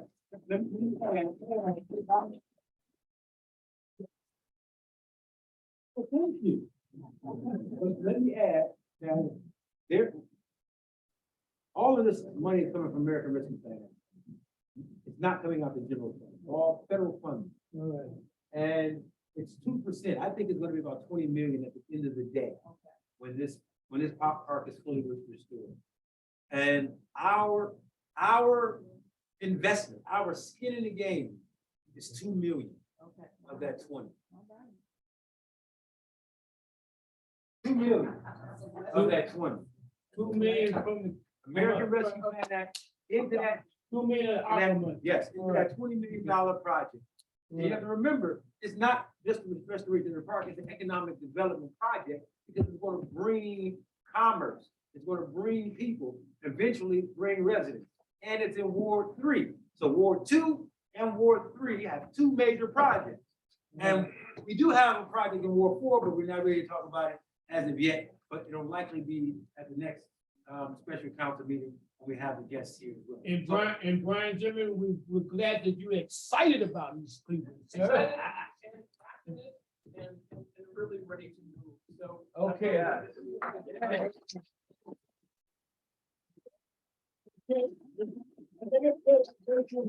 Go ahead, Mike, the last one. So as we all know, the federal government during this pandemic has been giving stimulus money out to businesses, individuals, governments, all over the place. Some people took advantage of it, some people didn't. I know I got my $1,400 check and $1,200 check, I did a home improvement with mine. And I think I got two. We get two? We got two. I didn't get the third, I might get three. So that was under President Trump. Under President Biden, he created the American Rescue Plan Act under his administration to give out more stimulus money. This time, making sure that governments get enough money to repair itself from the effects of the COVID-19 pandemic. The city of East Cleveland received 26 million of American Rescue Plan Act funds. Now, as you know, we put 3 million into homeowner grant program, and I'm sure many of these folks some of these folks are part of it, and people who are listening from their homes on Zoom are part of it. We put $1 million into stimulus. The seniors who don't own homes, we want to give them some financial release for $300. Doesn't sound like a lot, but when you are hungry and you are at the end of your check and you're at the end of your subsidized check and you get that check for $300, yes, that means you can feed yourself for another month or so, particularly when you're alone and you're senior living in one of the highways. 4 million of American Rescue Plan Act for our 3% into the $122 million revitalization strategy going on in Councilor Gowdy's ward, Ward 2, which will bring new residents and beautify the community and value to your own home, I might add. We want to put 2 million of this money again into the metro parks. Our 2 million will pale in comparison to the 18 million that's going to need to be raised to do this project. We put 10 million of the ARPA funds into the general fund to provide services. So all the services that you see that are going on right now, it's as a result of American Rescue Plan Act. Now, the individual who's going to keep us on track, actually get us on track, and stay in par with what the Treasury expects a municipality to do when dispensing these funds. This law firm represents 28 other communities with respect to American Rescue Plan Act funds. We want to be the 29th community represented by the firm that is considered the expert in Ohio when it comes to administering American Rescue Plan Act funds.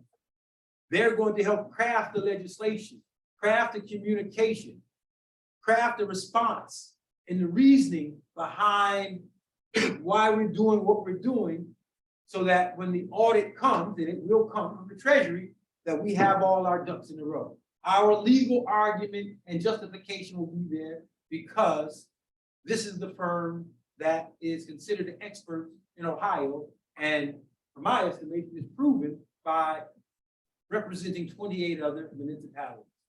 So I'd like to bring up Jeff Harris, who is from Bricker and Eckler, who is going to keep us all in the straight and narrow, follow every rule, every regulation.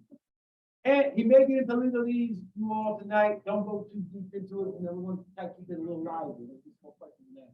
So Jeff, I turn it over to you to explain, what you know as an expert in the American Rescue Plan Act, and what your firm does, and why your firm should do it for us. Sure. Thanks, Mike. Mayor, thank you. Ms. Emmons, pleasure to see you, members of council, council president. My name is Jeff Harris. I'm an attorney with Ricker and Eckler. We're based out of Columbus, but we do have a Cleveland office in Playhouse Square. I'm coming to you from what we call a public finance group. That group is the group that typically works with governments to help them pay for roads, sewer, broadband, and other things. We do a lot of parking garages for whatever reason.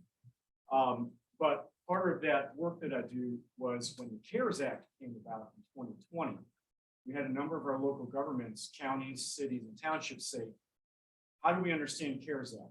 We don't get it. We have this money. We're not really sure what we can do with it. So I started reading into this in March, April 2020. And then you fast forward, you're doing a lot of fast forwarding to me.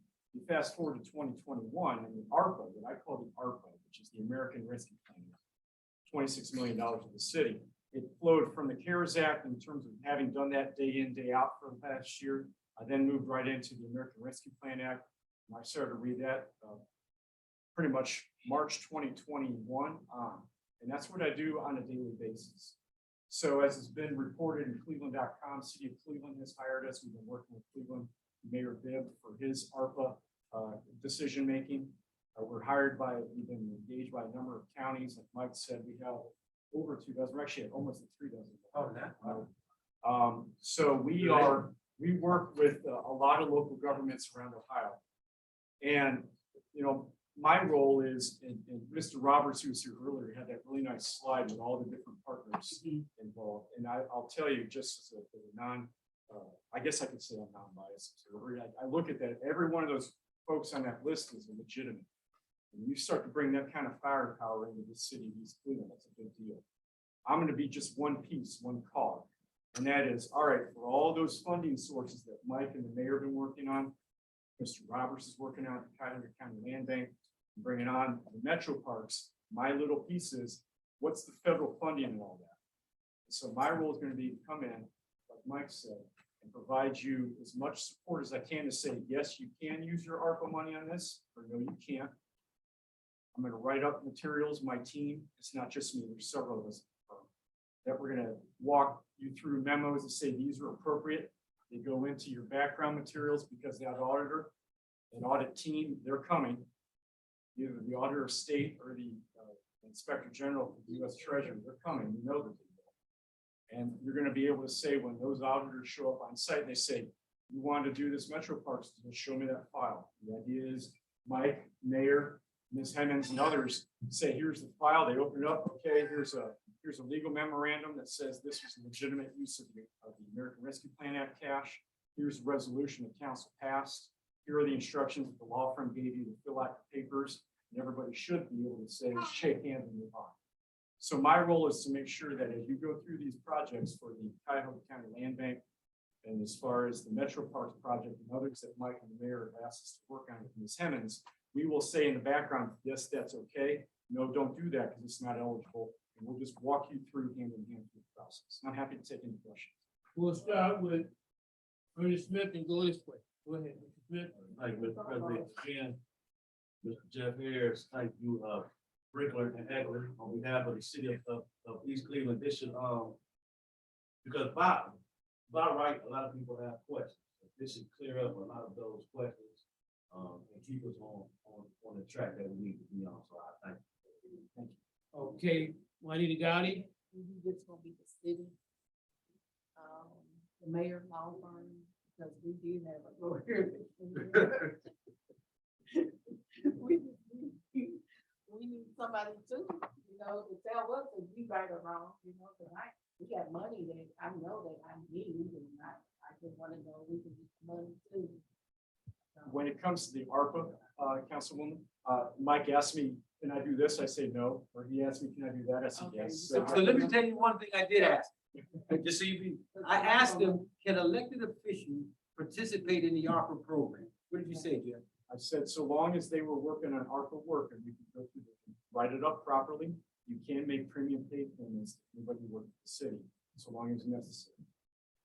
So it's not like we're only thinking about this side of the aisle. We're thinking about it coming up. So you should be able to participate in the programs that exist, even though you are elected official. But you're gonna have to pass a piece of legislation, right, to allow us. Yes, we'll give it. Jeff and I will give it to you. And that's the kind of stuff that we can help Mike and Yes. Mayor and you all, in the whole city. Right? Okay, Patricia Bohoback. Okay. Oh, she got one more. Oh, you got one question? We know the money is going to run out sooner or later. Yes, ma'am. So how we gonna pay our loss? You know, thinking. Yeah, you have money set aside in your appropriation. I'll show you. Yes, Okay, yes, ma'am. thank It'll you. go beyond our. Okay, Patricia Bohoback. Two things. One was kind of a shock to me. I was trying to find my email in here that with the information that we had received from the clerk of council about your firm and the resolution. And I came up with, prosecutor Bill Mason investigates Chase Home Finance, Bricker and Eckler, and a bunch of others for potential mortgage fraud against homeowners. I have no idea whether that's somebody's, Councilmember, let me clear that up. Bill Mason used to be a partner at Bricker before he moved to become Cuyahoga County prosecutor. So what you may have read is maybe some work that he had done that referenced the fact he worked at Bricker. At one point, he actually predated me, but that's the relationship I would be aware of. wonderful. We'll forget about that, but it just kind of shocked me that I came up with that when I was trying to find whatever, like how much money we were thinking of paying you and that sort of thing. That's what I was actually looking at. Sure. Okay, so we only bill you as you need us to answer questions. So as anyone from the city, and we'd like to work through a point or two of context that not everybody gets us questions because we have to charge every time we get a question. But as long as we have a good chain of kind of communication, as questions come in, then the meter runs. And then once we answer the question with a yes or no or a written document, the meter stops. So we're seeing cities and counties around Ohio. It depends on how many times they ask us for help, but a couple $1,000s a month, but it's not it can't. Let me add this, and I don't know about this Bill Mason thing. We should explain it a little bit in greater detail, a bit more confidence, but we can set that aside. So strategically, the city of East Cleveland will be the 29th municipality, probably now the 35th or 37th. So many of the questions that these other communities are asking, they're going to be asking the same kinds of questions. So the answer is already there. So the amount of time that it takes to research an issue, where it takes 20 hours, 14 hours, 30 hours, that question has already been researched. And all we're doing is ascertaining the response to that question. So which means it costs us less, because whoever asked the question first, they paid the most because it had to be researched. All we're doing is getting a yes or a no and a document to support that. Because the question has already been asked and it's already been answered, it's already been researched. That's the beauty of being the 29th, probably now the 35th. But at the time, the 29th municipality, because those communities likely have asked the questions that we're currently asking, which is, and most communities are doing some type of grant to residents for home improvement, home repair. They're doing it. We're looking I'm not, forward. I'm not done. Oh, you're not, okay, go ahead. I'm not done. Go I ahead. have one more question. I was attending via Zoom a Fiscal Oversight Commission meeting. And I think it was Barbara Matei Smith who was suggesting that there are payments that we have already made out that she's concerned that we will have to pay back because they were not acceptable. And it's a Zoom meeting, and I must say, Zoom meetings I find difficult, and I frequently attend parts of them if they're not my meeting that I'm required to attend. But are you aware of her concerns about things that we may have to repay? So if it wasn't about American Rescue Plan, it was about traffic cameras. So you got the two situations, and everything that we're doing with ARPA, I've ran it past them already, and they're allowable expenses, particularly because this community is considered. Mr. Smedley, This, you are not talking about what I am talking about. So thank you.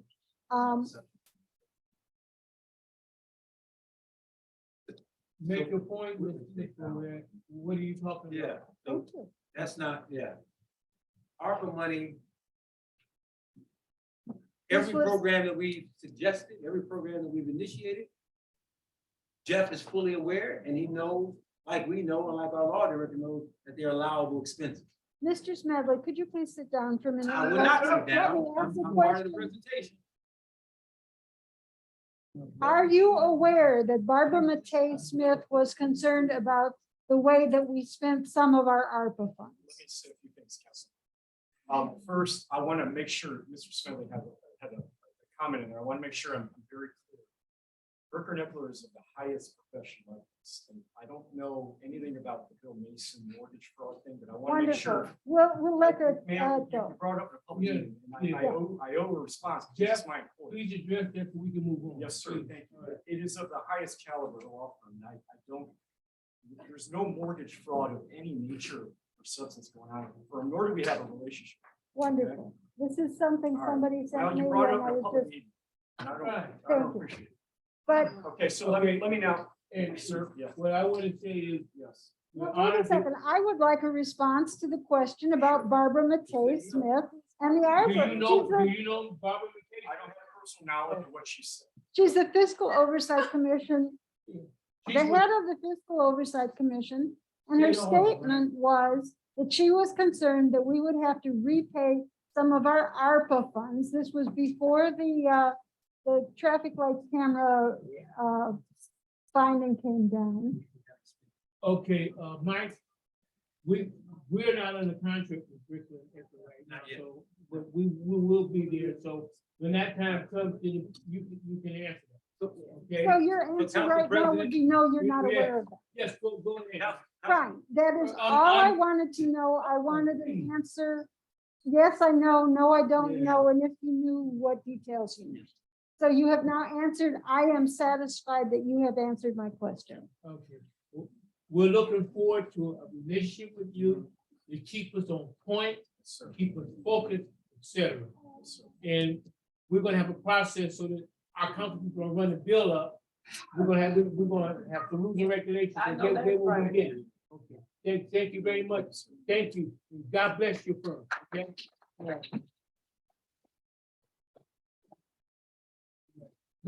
Yeah. 2 minutes to close out. Yeah. the weekend registration, Okay? All I wanted to say is, thanks residents for coming out. This is a demonstration of how important these issues are to this community and the residents that live in it. Some of these folks have been living in this community for 30, 40 years, and have seen this community decline and now could be a part of its renaissance. So thanks everyone who are concerned, those who are investing in this community, those institutions that look at this city as opportunity other than how they once looked at it before, and I don't need to go that far. But Council President, I'd like to thank you for scheduling this special council meeting. I know, and the folks who are presenting know that there's no legislation to be passed at this meeting. Right. This is just to bring more information.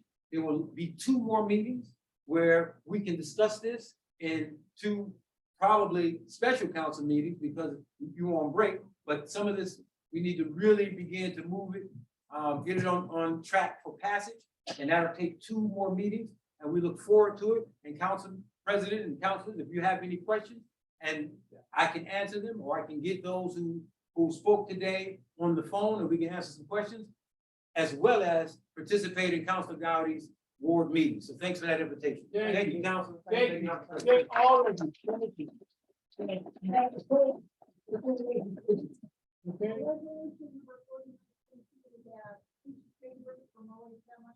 We want to explain a little bit about this plan, since there was a few questions last time, when we did the second read. Keisha? You want to read this legislation, Tracy, or you got it? Okay. All right. Keisha's ready. Okay, Keisha Chamber? Yes, I'm here. Okay. It's on you. Oh, it's on Michelle? us. Excellent. I'd like to first introduce my coworker and peer, Jeremy Henty. He's going to give an overview of Superior Hill Park improvements, and then I'll just give a brief discussion about the grant, because I know we're limited on time, and so we'll get through this as fast as we can. Thank you. So Jeremy? All right, I should be able, well, first of all, thank you guys for having me. It's been a blast to work with the mayor and everybody with the city. Us at OHM really appreciates all we get to do with East Cleveland and, really advancing that community forward. So I don't know if it looks like I cannot share my screen to look at the graphics, or do they have the graphics in front of them? Tracy, can he share screen? Can you give him permission to share screen?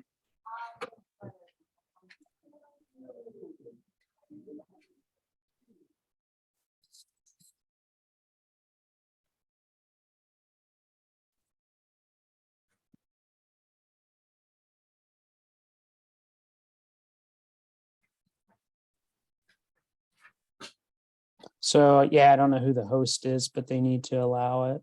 Oh, here That's- we go. Sweet. So thumbs up. Can everybody see this? Yes. Excellent. So this is Superior Hill Park. For those of you that do not know what's there, there's a pretty rough looking basketball court that is in this area and 2 small play areas. And we've been challenged to look at what is the first improvement we can make to this park that adds an amenity to the neighborhood. And the first one is looking at really creating a high level basketball facility with a color surfacing. And then there's an alternate bid in the plans to create 2 tennis courts, one specifically being designed to include the new rage of pickleball, which is this yellow orangish color here. And I'm just going to go quicker high level. We're going to take out that existing basketball court. We shifted everything closer to the road along Superior just to be more visible. Sorry about that. That's the pooch. And then allowing for more space for future use.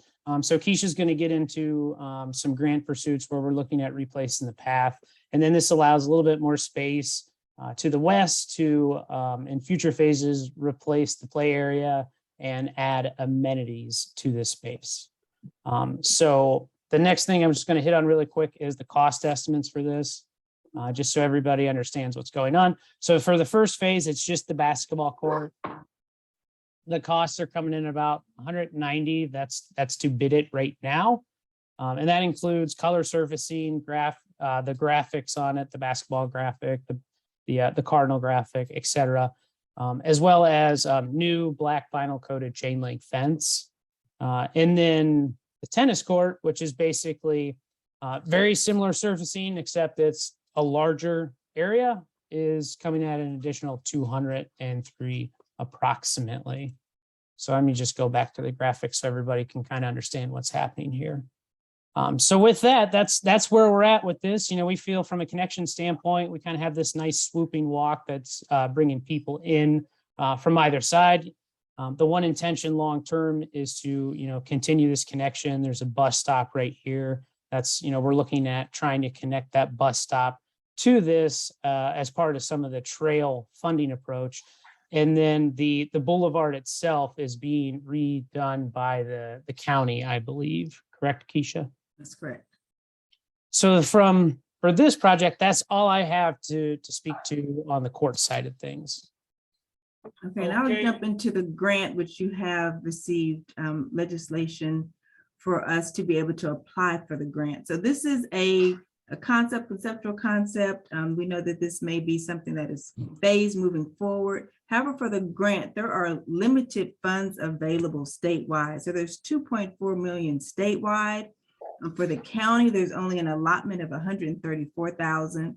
And what we're going to do for this round is to apply for items that would supplement the basketball court. So picnic benches, grills, trash receptacles. That's what we're going to apply for in this phase, because as I mentioned, Cuyahoga County is only getting $134,000. So we wouldn't be able to do a big ask.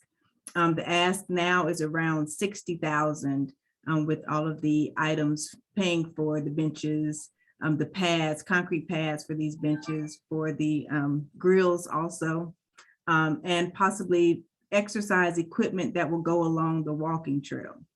So that's our round one grant ask for this year. The plan is for next year to ask for funds to extend the walking trail. So it will go actually around the basketball court, around the playground area.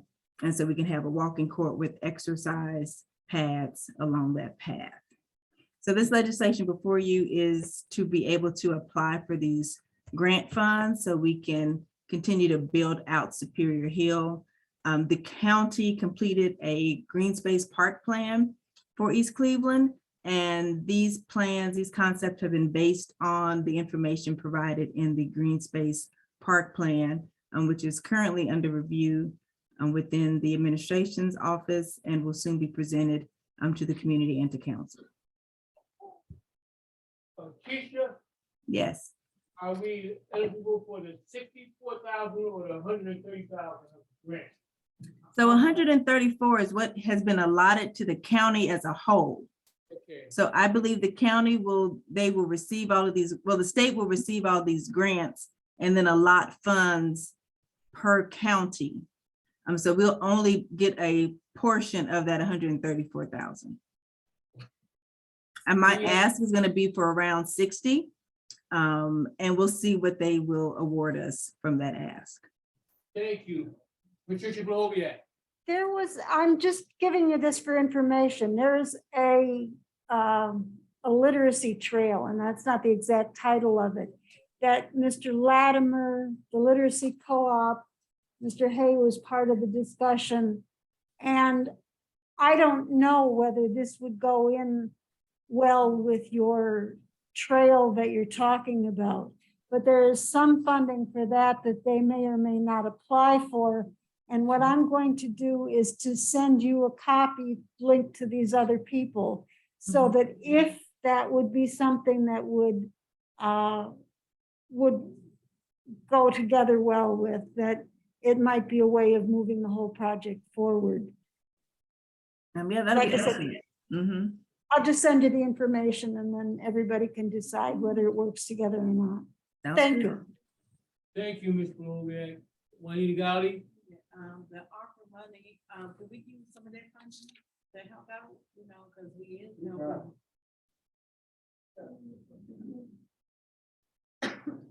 If Councilwoman Gowdy is directing her question to me, I can't hear her. Go ahead, is the Gotti. ARPA money, is it available? Can we use some of that funding? Can we use some of that funding? Jeff, did you hear that question? Okay, that's all. I really, it's in our ward and that part definitely need to be done and I'm ready to move on. Hopefully we get this grant money going and we can collaborate together and let's make it happen. Yeah, right here, you right in front of me. Okay, any other concerns, Juanita Gotti? Well, we just need funding for this part to start happening with the money that we do have to do some. Can you understand? Thank you, Mr. President. Thank you, Ms. Chambers. I just want to clarify, so on the picture right here, the basketball court would be moved closer to the street, correct? Yes, yes, the basketball court will be moved closer to the street. And can you see the graphic on the screen now? Yes, yes. So this is the old court right here? In the back, yes. The current court. Okay, Yeah, I can see that. okay, but that part is very, very important to the residents up in that part of the city, and I know that a lot of them would love for that park to be rehabbed, love for it to be rehabbed. And I think that's great for it to move closer to the street, but you don't have to go through all the grass to get to the court. Thank you. That's it. Okay, any other questions or concerns? Madam Clerk? Right, let's move. I don't think. Resolution number 4922. Resolution authorizing and directing the mayor to participate in the Ohio Department of Natural Resources Natural Works Grant Program for 75% project cost for the installation, construction, and or rehabilitation of the recreational facility.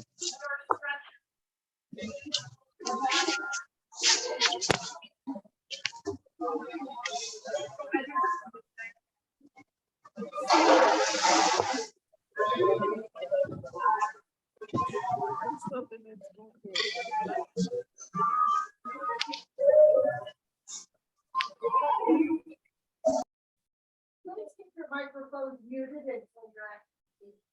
Anybody have a Zoom, you can do.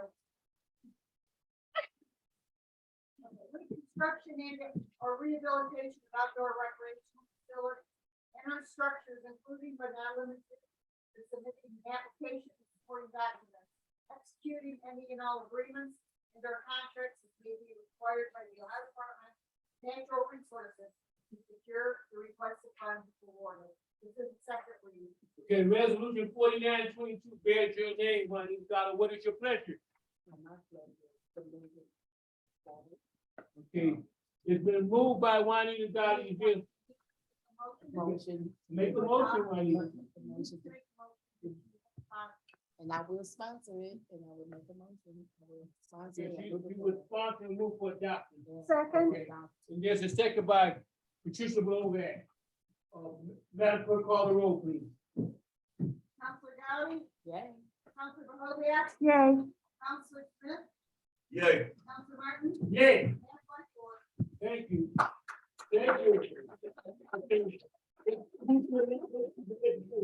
Resolution number 5422. This is a resolution authorizing the mayor to accept the bid of the contract with Seal Tech 17710 South Waterloo Road, Cleveland, Ohio 44110 for resurfacing of the city hall parking lot and a budding sidewalk at a cost of $150,016.20.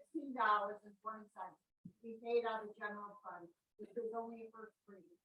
Okay, this is first reading. Mr. President, can Yes, yes, Ms. Blovac.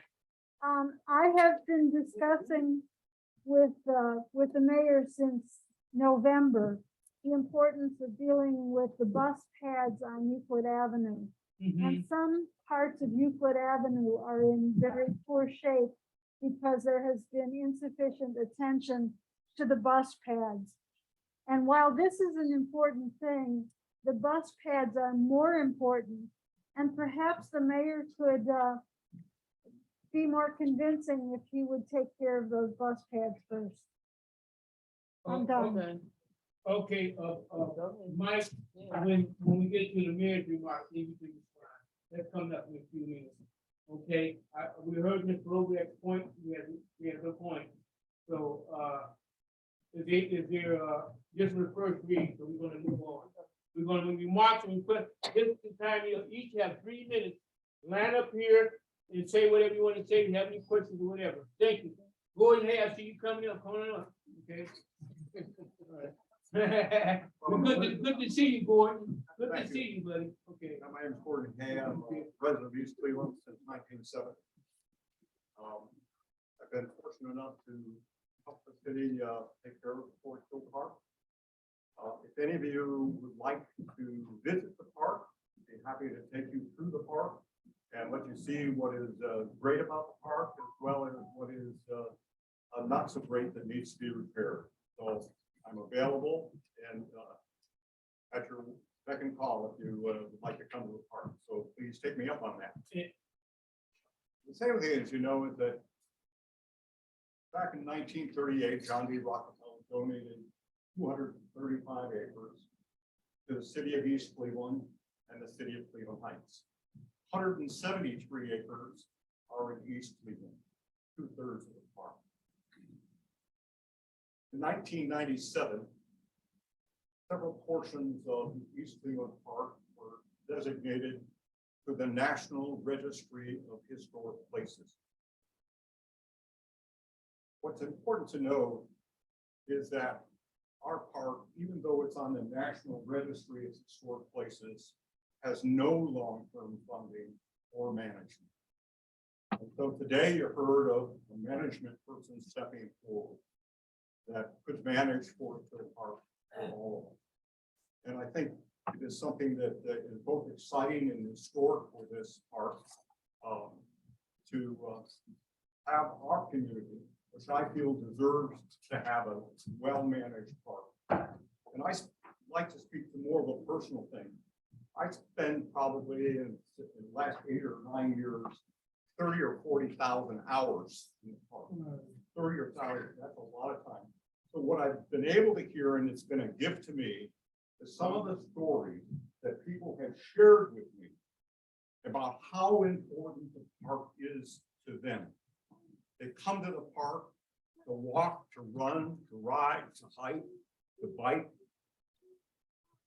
to play softball, baseball. And many just come to the park to breathe. Because going to the park enables them to feel better emotionally, mentally, and physically. And that is so important in this day and age, whereby 2050, 2/3 of all humanity will live in urban centers. Therefore, the necessity of having a park near where you live is an absolute necessity. And I hope today that you will find that community deserves to have a well-managed, well-cared-for park. And it is true that we don't have any water in the park and we haven't had water for years. And it's also true that many communities across the country are looking for people to manage their parks.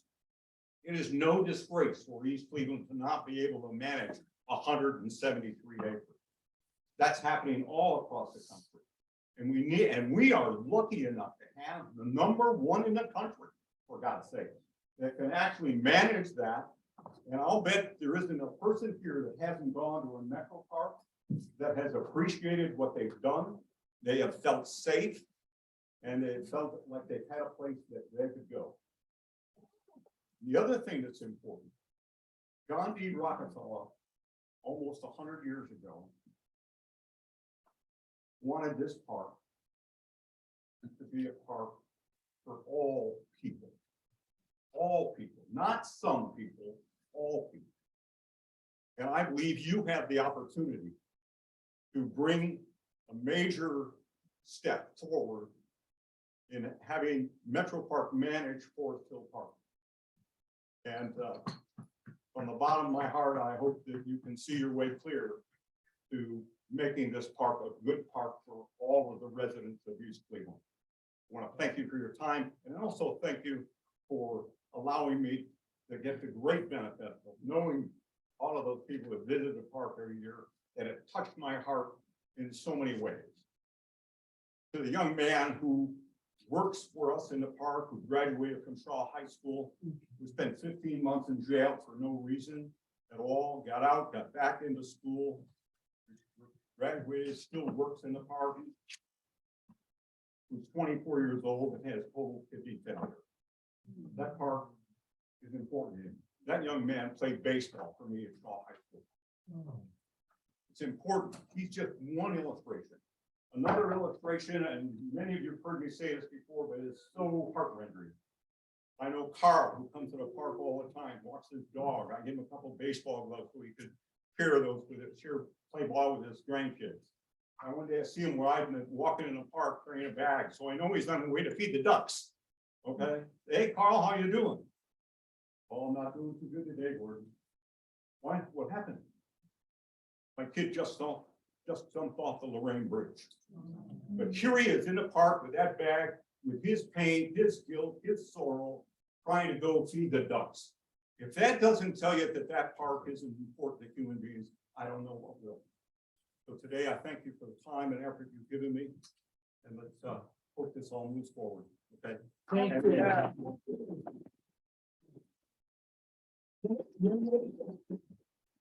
Give your name. Hello, my name is Renetta Taylor. Okay, I can take it out. I'm here, representing as the chairman of the board for NOAA, Northeast Okay. Ohio Alliance for Hope. All right. And I first want to thank you all for having a special meeting to introduce the Target Area Project.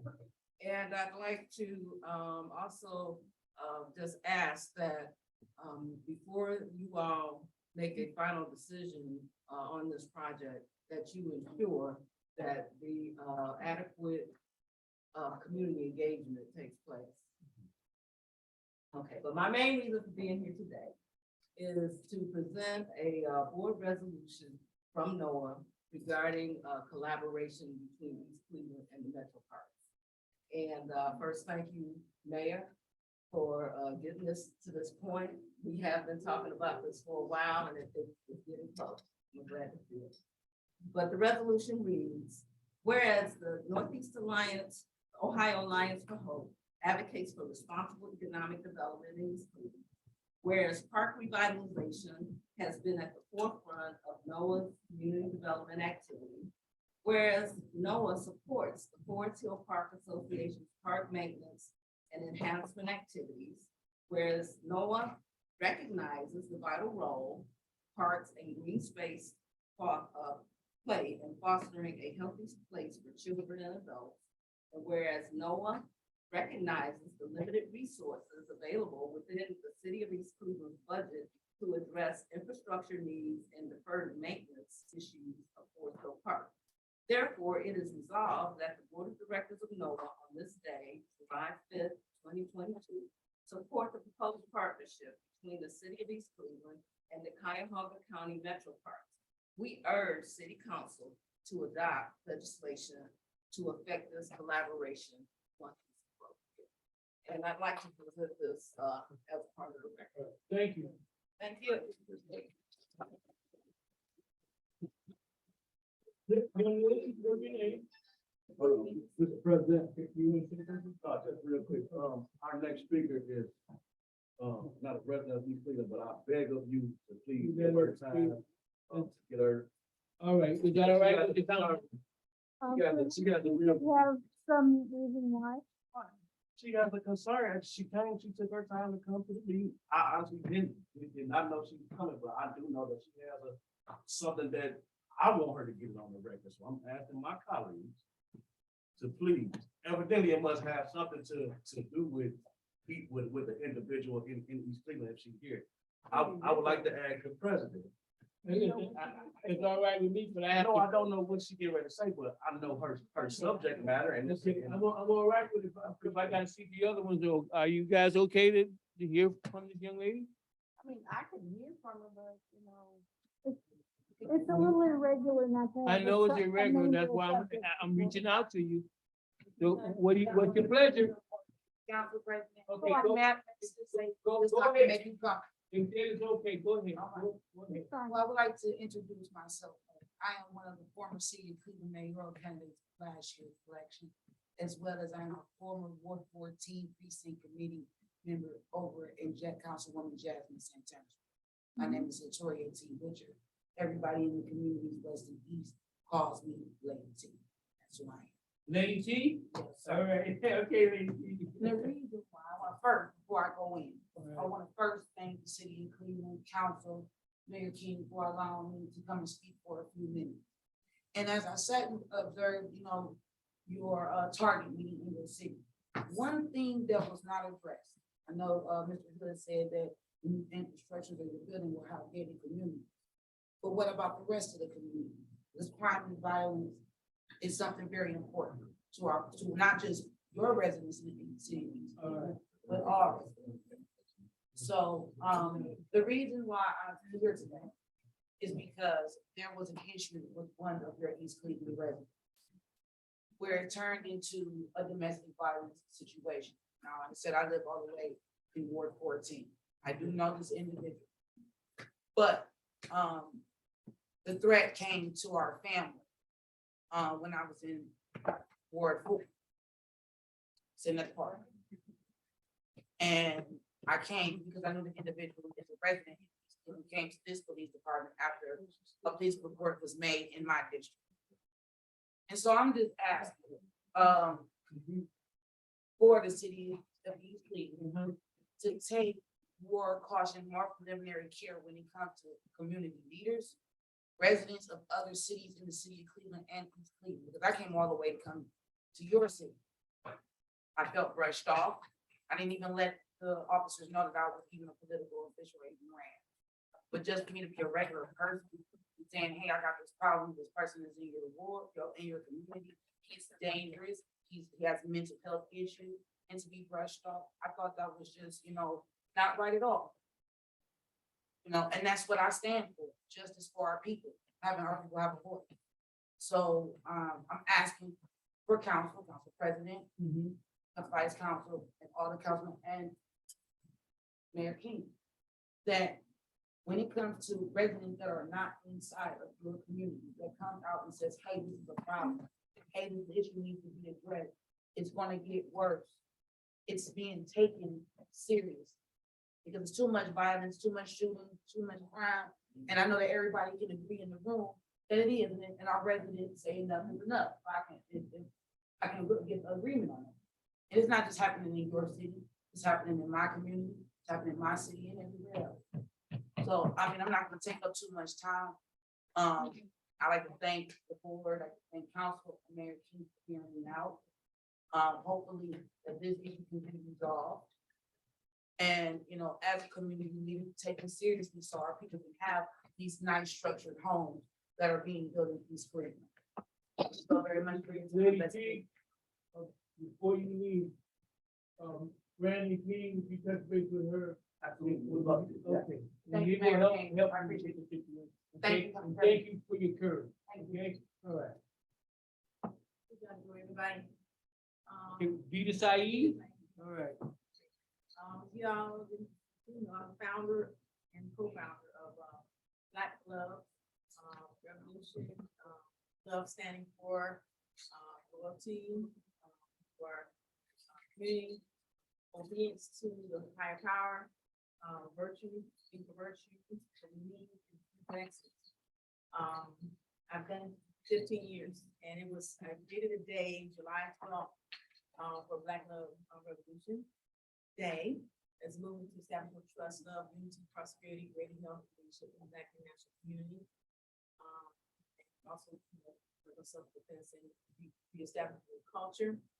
And this year is my sixth year that I'm a co-founder of Black Love Unity Faith Mission Empowerment League, which is an extension of that.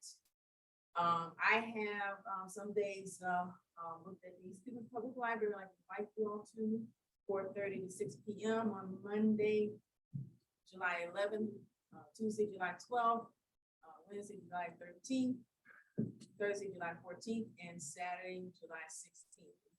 Library, Lower Auditorium, or the Well Room on Saturday, and Monday is supposed to be in the story room, but they had some reorganization there.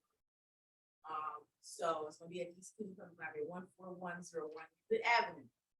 And, one thing I want to get is it possibly, since I've been doing this for a while, is it possibly for funding?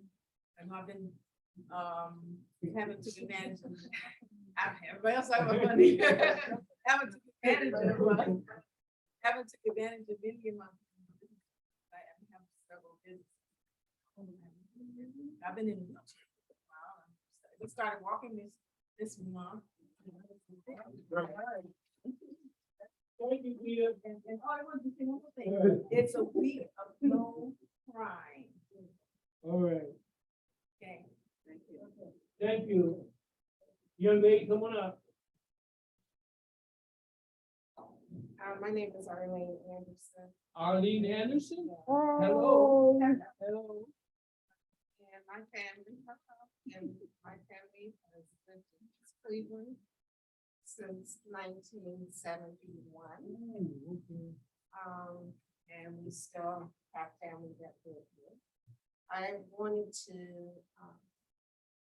say 3 things if I could. First I want to say that, as you know, the last few years, we have experienced quite a few pandemics. COVID, racial disparities that onset a lot of health disparities. So I want to take first the opportunity to say thank you very much. I have been in this room a lot of times and have been extremely disappointed.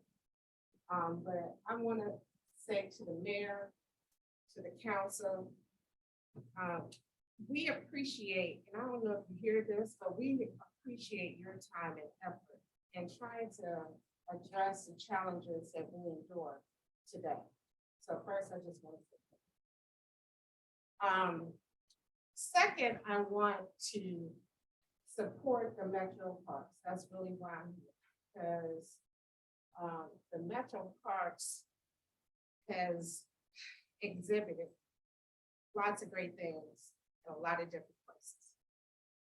And I hope that we understand how important it is to allow them to come in and manage Forest Hills.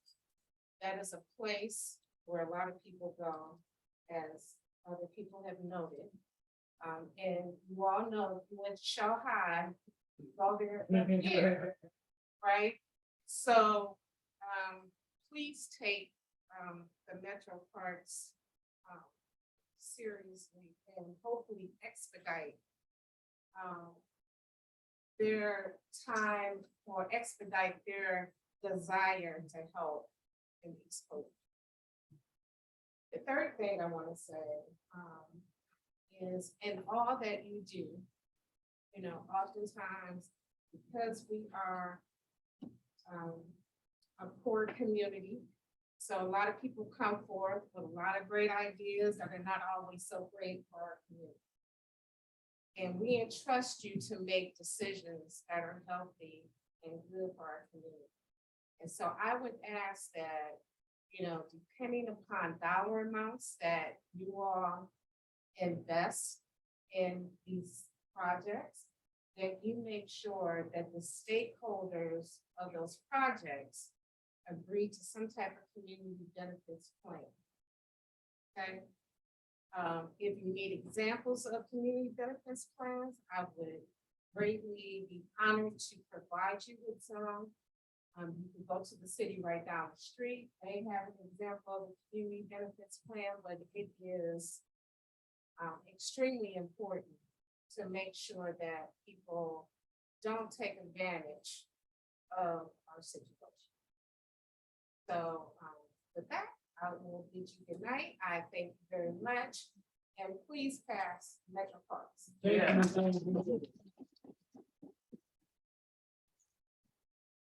Homemade. Thank you. Okay. I somewhat different with my former colleague.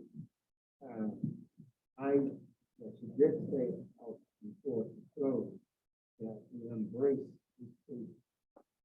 When I was on this council, we have employees from this city took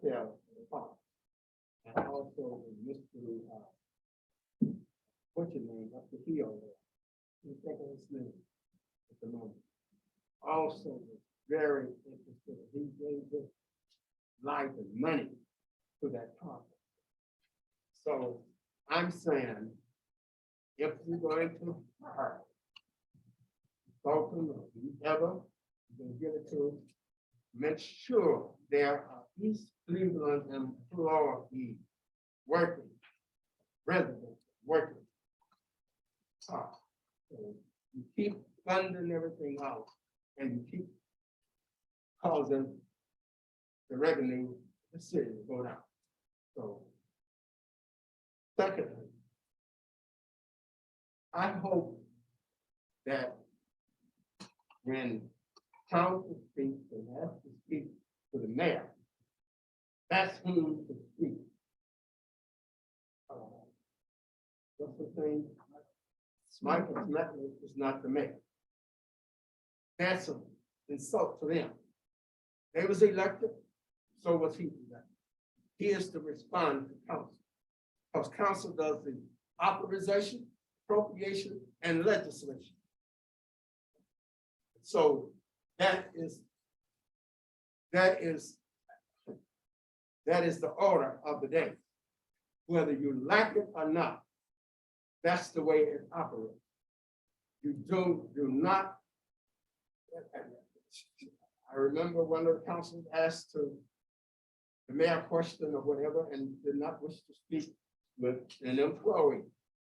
She has that right to do so. And if you do not recognize that, you don't even know your job. You don't take back seats to no one, but to us. That's when you take back seats. So we put you here, we can remove you. So let it be said. So let it be said, so let it be done. Yes, I hear some mumbling in the peanut. Thank you, Mr. O'May. Young lady, come on up. Okay, good to see you again. I see you both. You back up here, you guys. So you love these people, huh? Go ahead. Yeah, last time we lived in Zoom, but this time we decided to come in person. All right. We just wanted to, first of all, thank you for the, gathering, and the kids, that was a great idea. Thank you. Yes, so that's really, really great. So I appreciate that. Yes, thank you for doing that. Thank you. But, we just kind of wanted to kind of go over the situation. We feel a lot with the NAC board. Actually, they've canceled like, a lot of meetings. And the last meeting that we had, it wasn't enough members that came on to even, make a decision. We didn't have a quorum. They didn't have a quorum. They didn't have enough to conduct the meeting. No. And that was like the third meeting at that time, and then they canceled like the next 3 or 4 after that. So is it a possible way to? My suggestion to you is, We did our appeal. if nothing happened, We if you emailed can the stick appeal to around all for a of few them. minutes after this, I'd like for you to talk with the mayor. He can kind of navigate that for you, okay? What is it, Tracy? Oh, really? Okay, right. So, Wednesday, July 13th at 10 a.m. all right, you like, and make sure, even with that, you touch base with the mayor too, okay? Okay, because Right. one thing is say, yeah, something. Right, right. I mean, I don't know why we have meetings, but I don't know what that's all about. Okay. Thank you, Ms. King. Thank you, Good to guys. see everybody. God bless you. Okay. All right. We're gonna move the agenda. We're almost at the end here. Anybody on the Zoom or straight?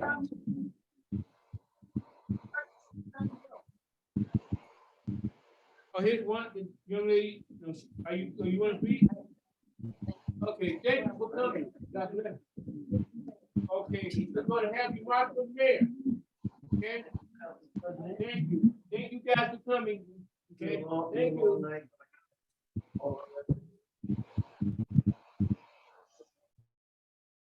The information that I shared with you, Gordon, who's been basically a champion for the Metro. Yes, he has.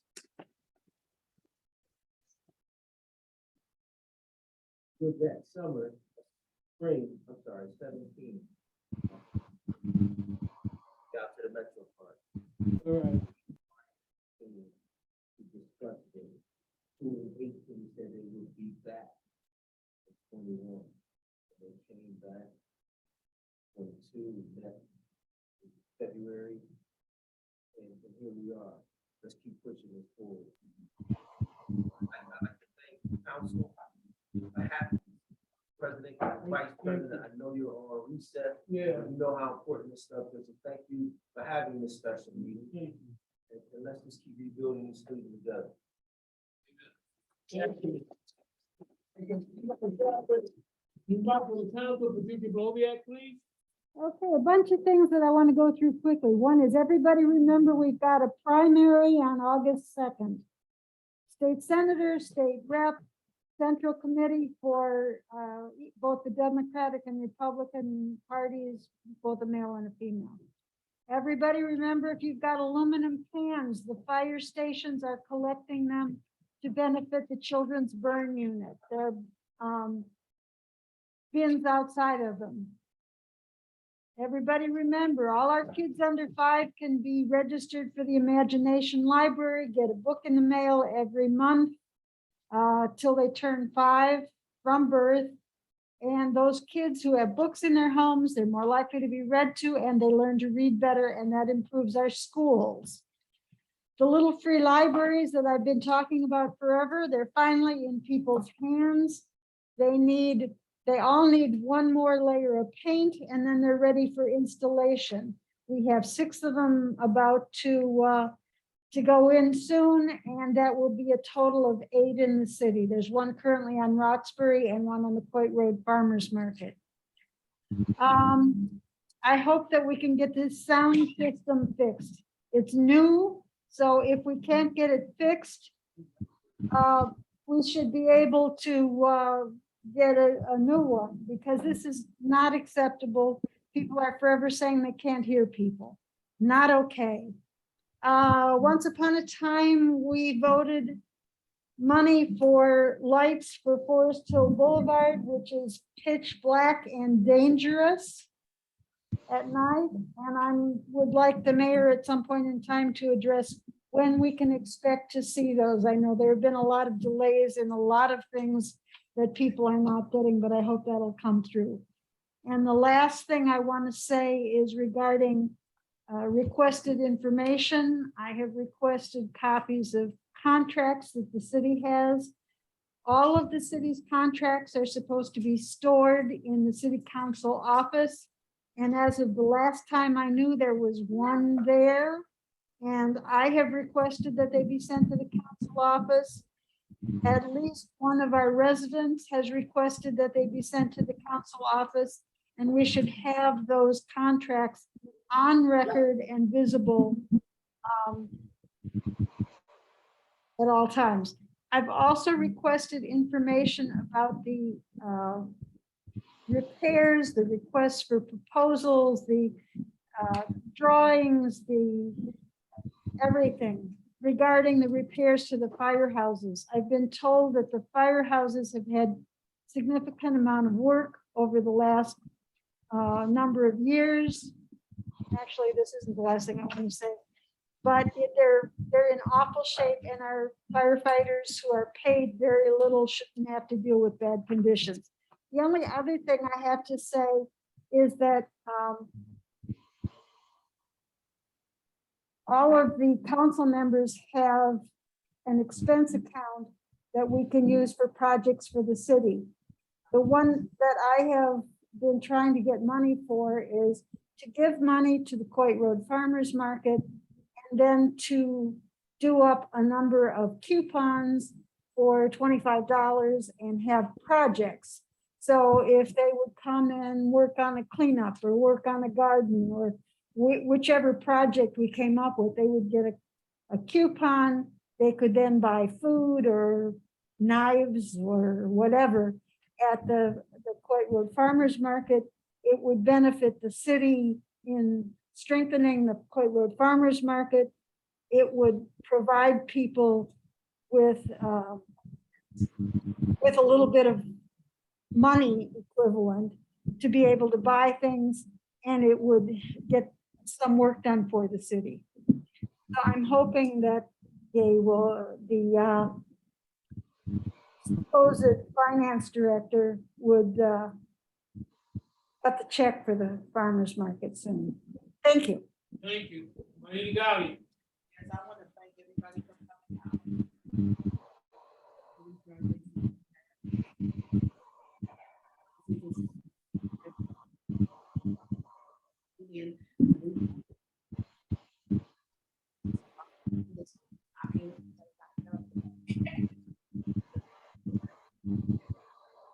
Visitation, so, also, I'm hoping of my new Ward 2 residence is right here.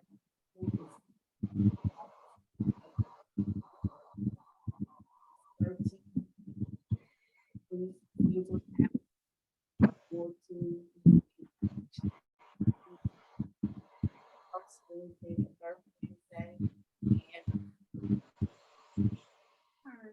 You know, Ward 2. I'm looking forward to. I will update my residence. Thank you, Mighty Gotti. Attorney Smith, sir. Thank you, Mr. President. Okay. Thank you to my colleagues, to our great clerks, members of the administration, to our special guests. More importantly, thank you all, our neighbors, great Cleveland. Thank you for showing up tonight, joining us tonight to check on your health, rights, and needs. Really appreciate it. I just have a couple notes. I'll be real brief. Somebody online.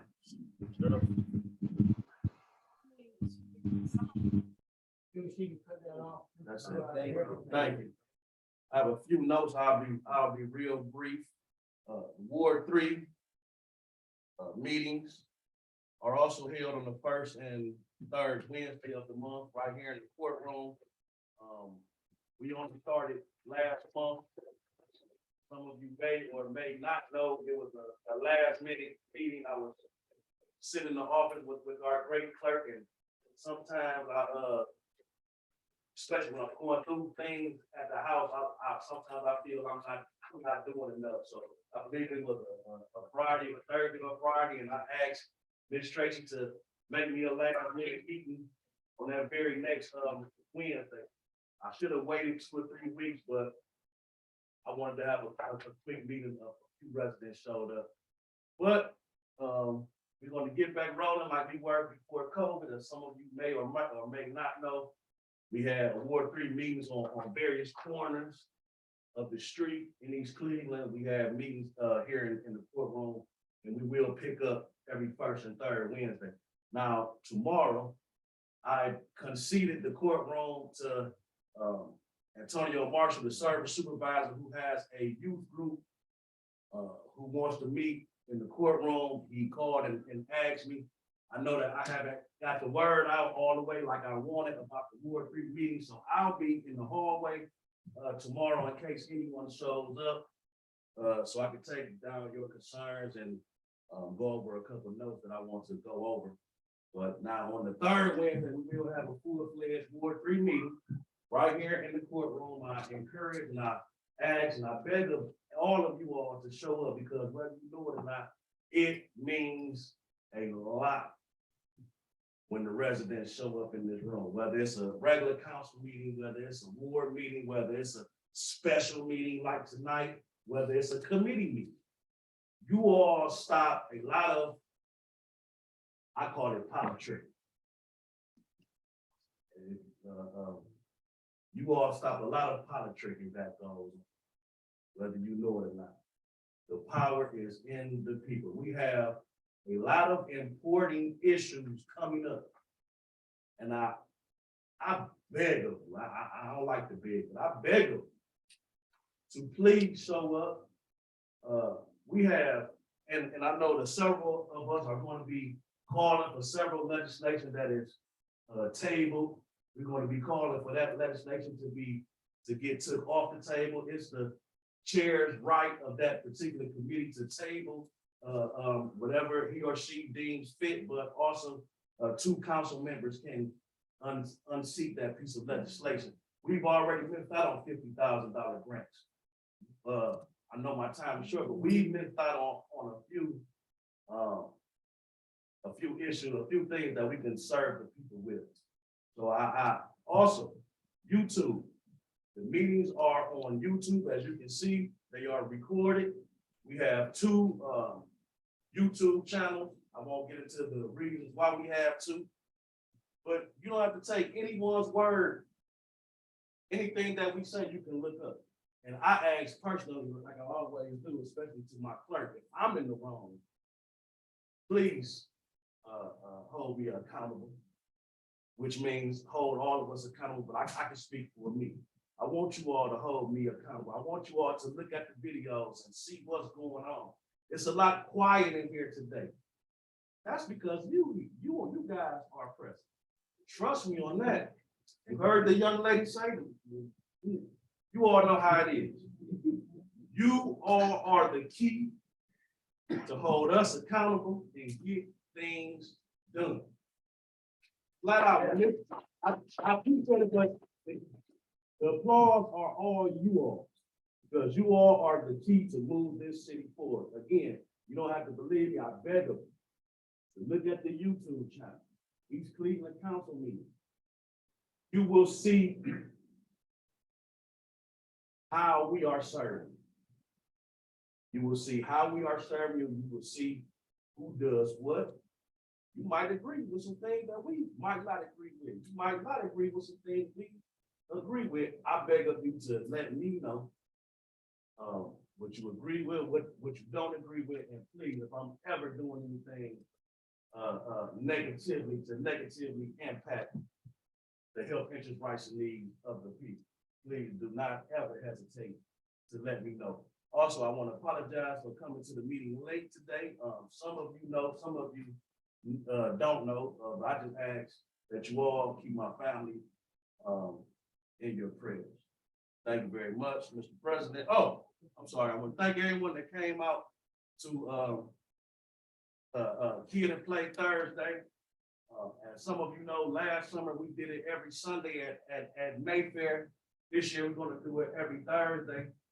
I believe at the Civic Center we would and saw a parking lot, but that's a whole different politicking story right there. So we'll be using city property for now on. I just thought it would be a good thing to do things at the schools and work with them in some capacity, but everyone politics, I can't stand it. Thank you all. I appreciate you all. Thank you, Mr. President. Thank you. Thank you, Brother Smith. I rise and speak, and I'll be very brief. Oh, Shirley? Shirley, can you hear me? Shirley? You're muted. Okay, can you hear me? You got 3 minutes. Go ahead. Okay, I have a couple of things. Number one, the sound system that you guys are using is a disadvantage to anybody that's on Zoom. Councilman Smith was saying something about YouTube. How can anybody understand anything? Half the stuff is muted. We can't hear it. Today was a great presentation day, but half the stuff we couldn't hear. And I don't think it's fair. I think before the next council meeting, you guys should do some testing of this sound system. If you pay for it out of ARCO money or whatever, the mayor's always talking about COVID. A lot of us aren't coming to the meetings because of COVID. But at the same time, we're being disadvantaged because we cannot hear and it's not fair. Number two, what are some of the amenities for what the Metro Park's gonna do for Forest Hills? Keeps talking about amenities, but what exactly are these amenities? And number three, what are you gonna do about Ward 4? Everything is Ward 2. You said something is happening in Ward 3, but we're not hearing anything about Ward 4. And that's not fair either. So that's all I need to say. Thank you. I rise and speak. I want to thank you all for coming out. I've been here now 30 years. 30 years. This is my second time being president. I think we have a solid group. It's a challenge to do this. Believe me, it's truly a challenge. You came in here, but you didn't want the fact that we're having this area renovated. All of it is being renovated by the Amish people. They're doing great work. The next couple of months is going to be beautiful. Even these screens, they can't hear the audio real well, but the screens are brand new. Okay, so we're moving in the right direction. I'm excited about what took place today. The Forest Hill Preservation Association, thank you guys for maintaining the park. You know what, there's a paradox in the situation, the fact that we don't have the money, almost all the natural stuff is in place. So if we get Metro in here to manage it right real well, we will have a place where people will come all over, to come right in an urban setting. So I feel good about that. I also want to say that we took we took a chance and we paid Brewster and Leroy. Do you like that? Okay. It's been years and years, but we said we don't do a lot up on the hill, but we did that. And I rode past the other day and I said, it's looking pretty good. Okay. I want to thank you. And I will close with this. All this is about voting. You missed the whole back mentioning you about voting August 2nd. You got to vote. It's all about voting. The new young lady just took office a couple of days ago, Ketanji Brown Jackson. The process is she's there because people voted to get her there. So do not take that for granted. I reach out to you and say to you, talk to your neighbors about voting. Now, what's happening is, when is the last time in the last 15, 20 years we had a vote in August? So don't forget, we do vote August 2nd. God bless you. Pray for us. We don't always get along, but we get through it for the most part. And I have respect for everybody else. We don't always get along, but I have respect.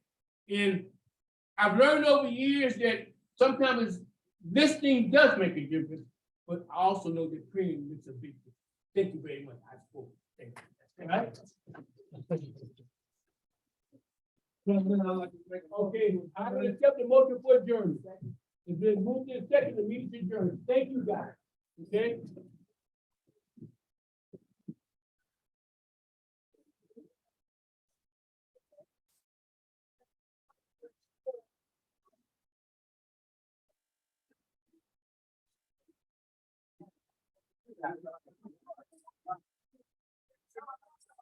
Hey.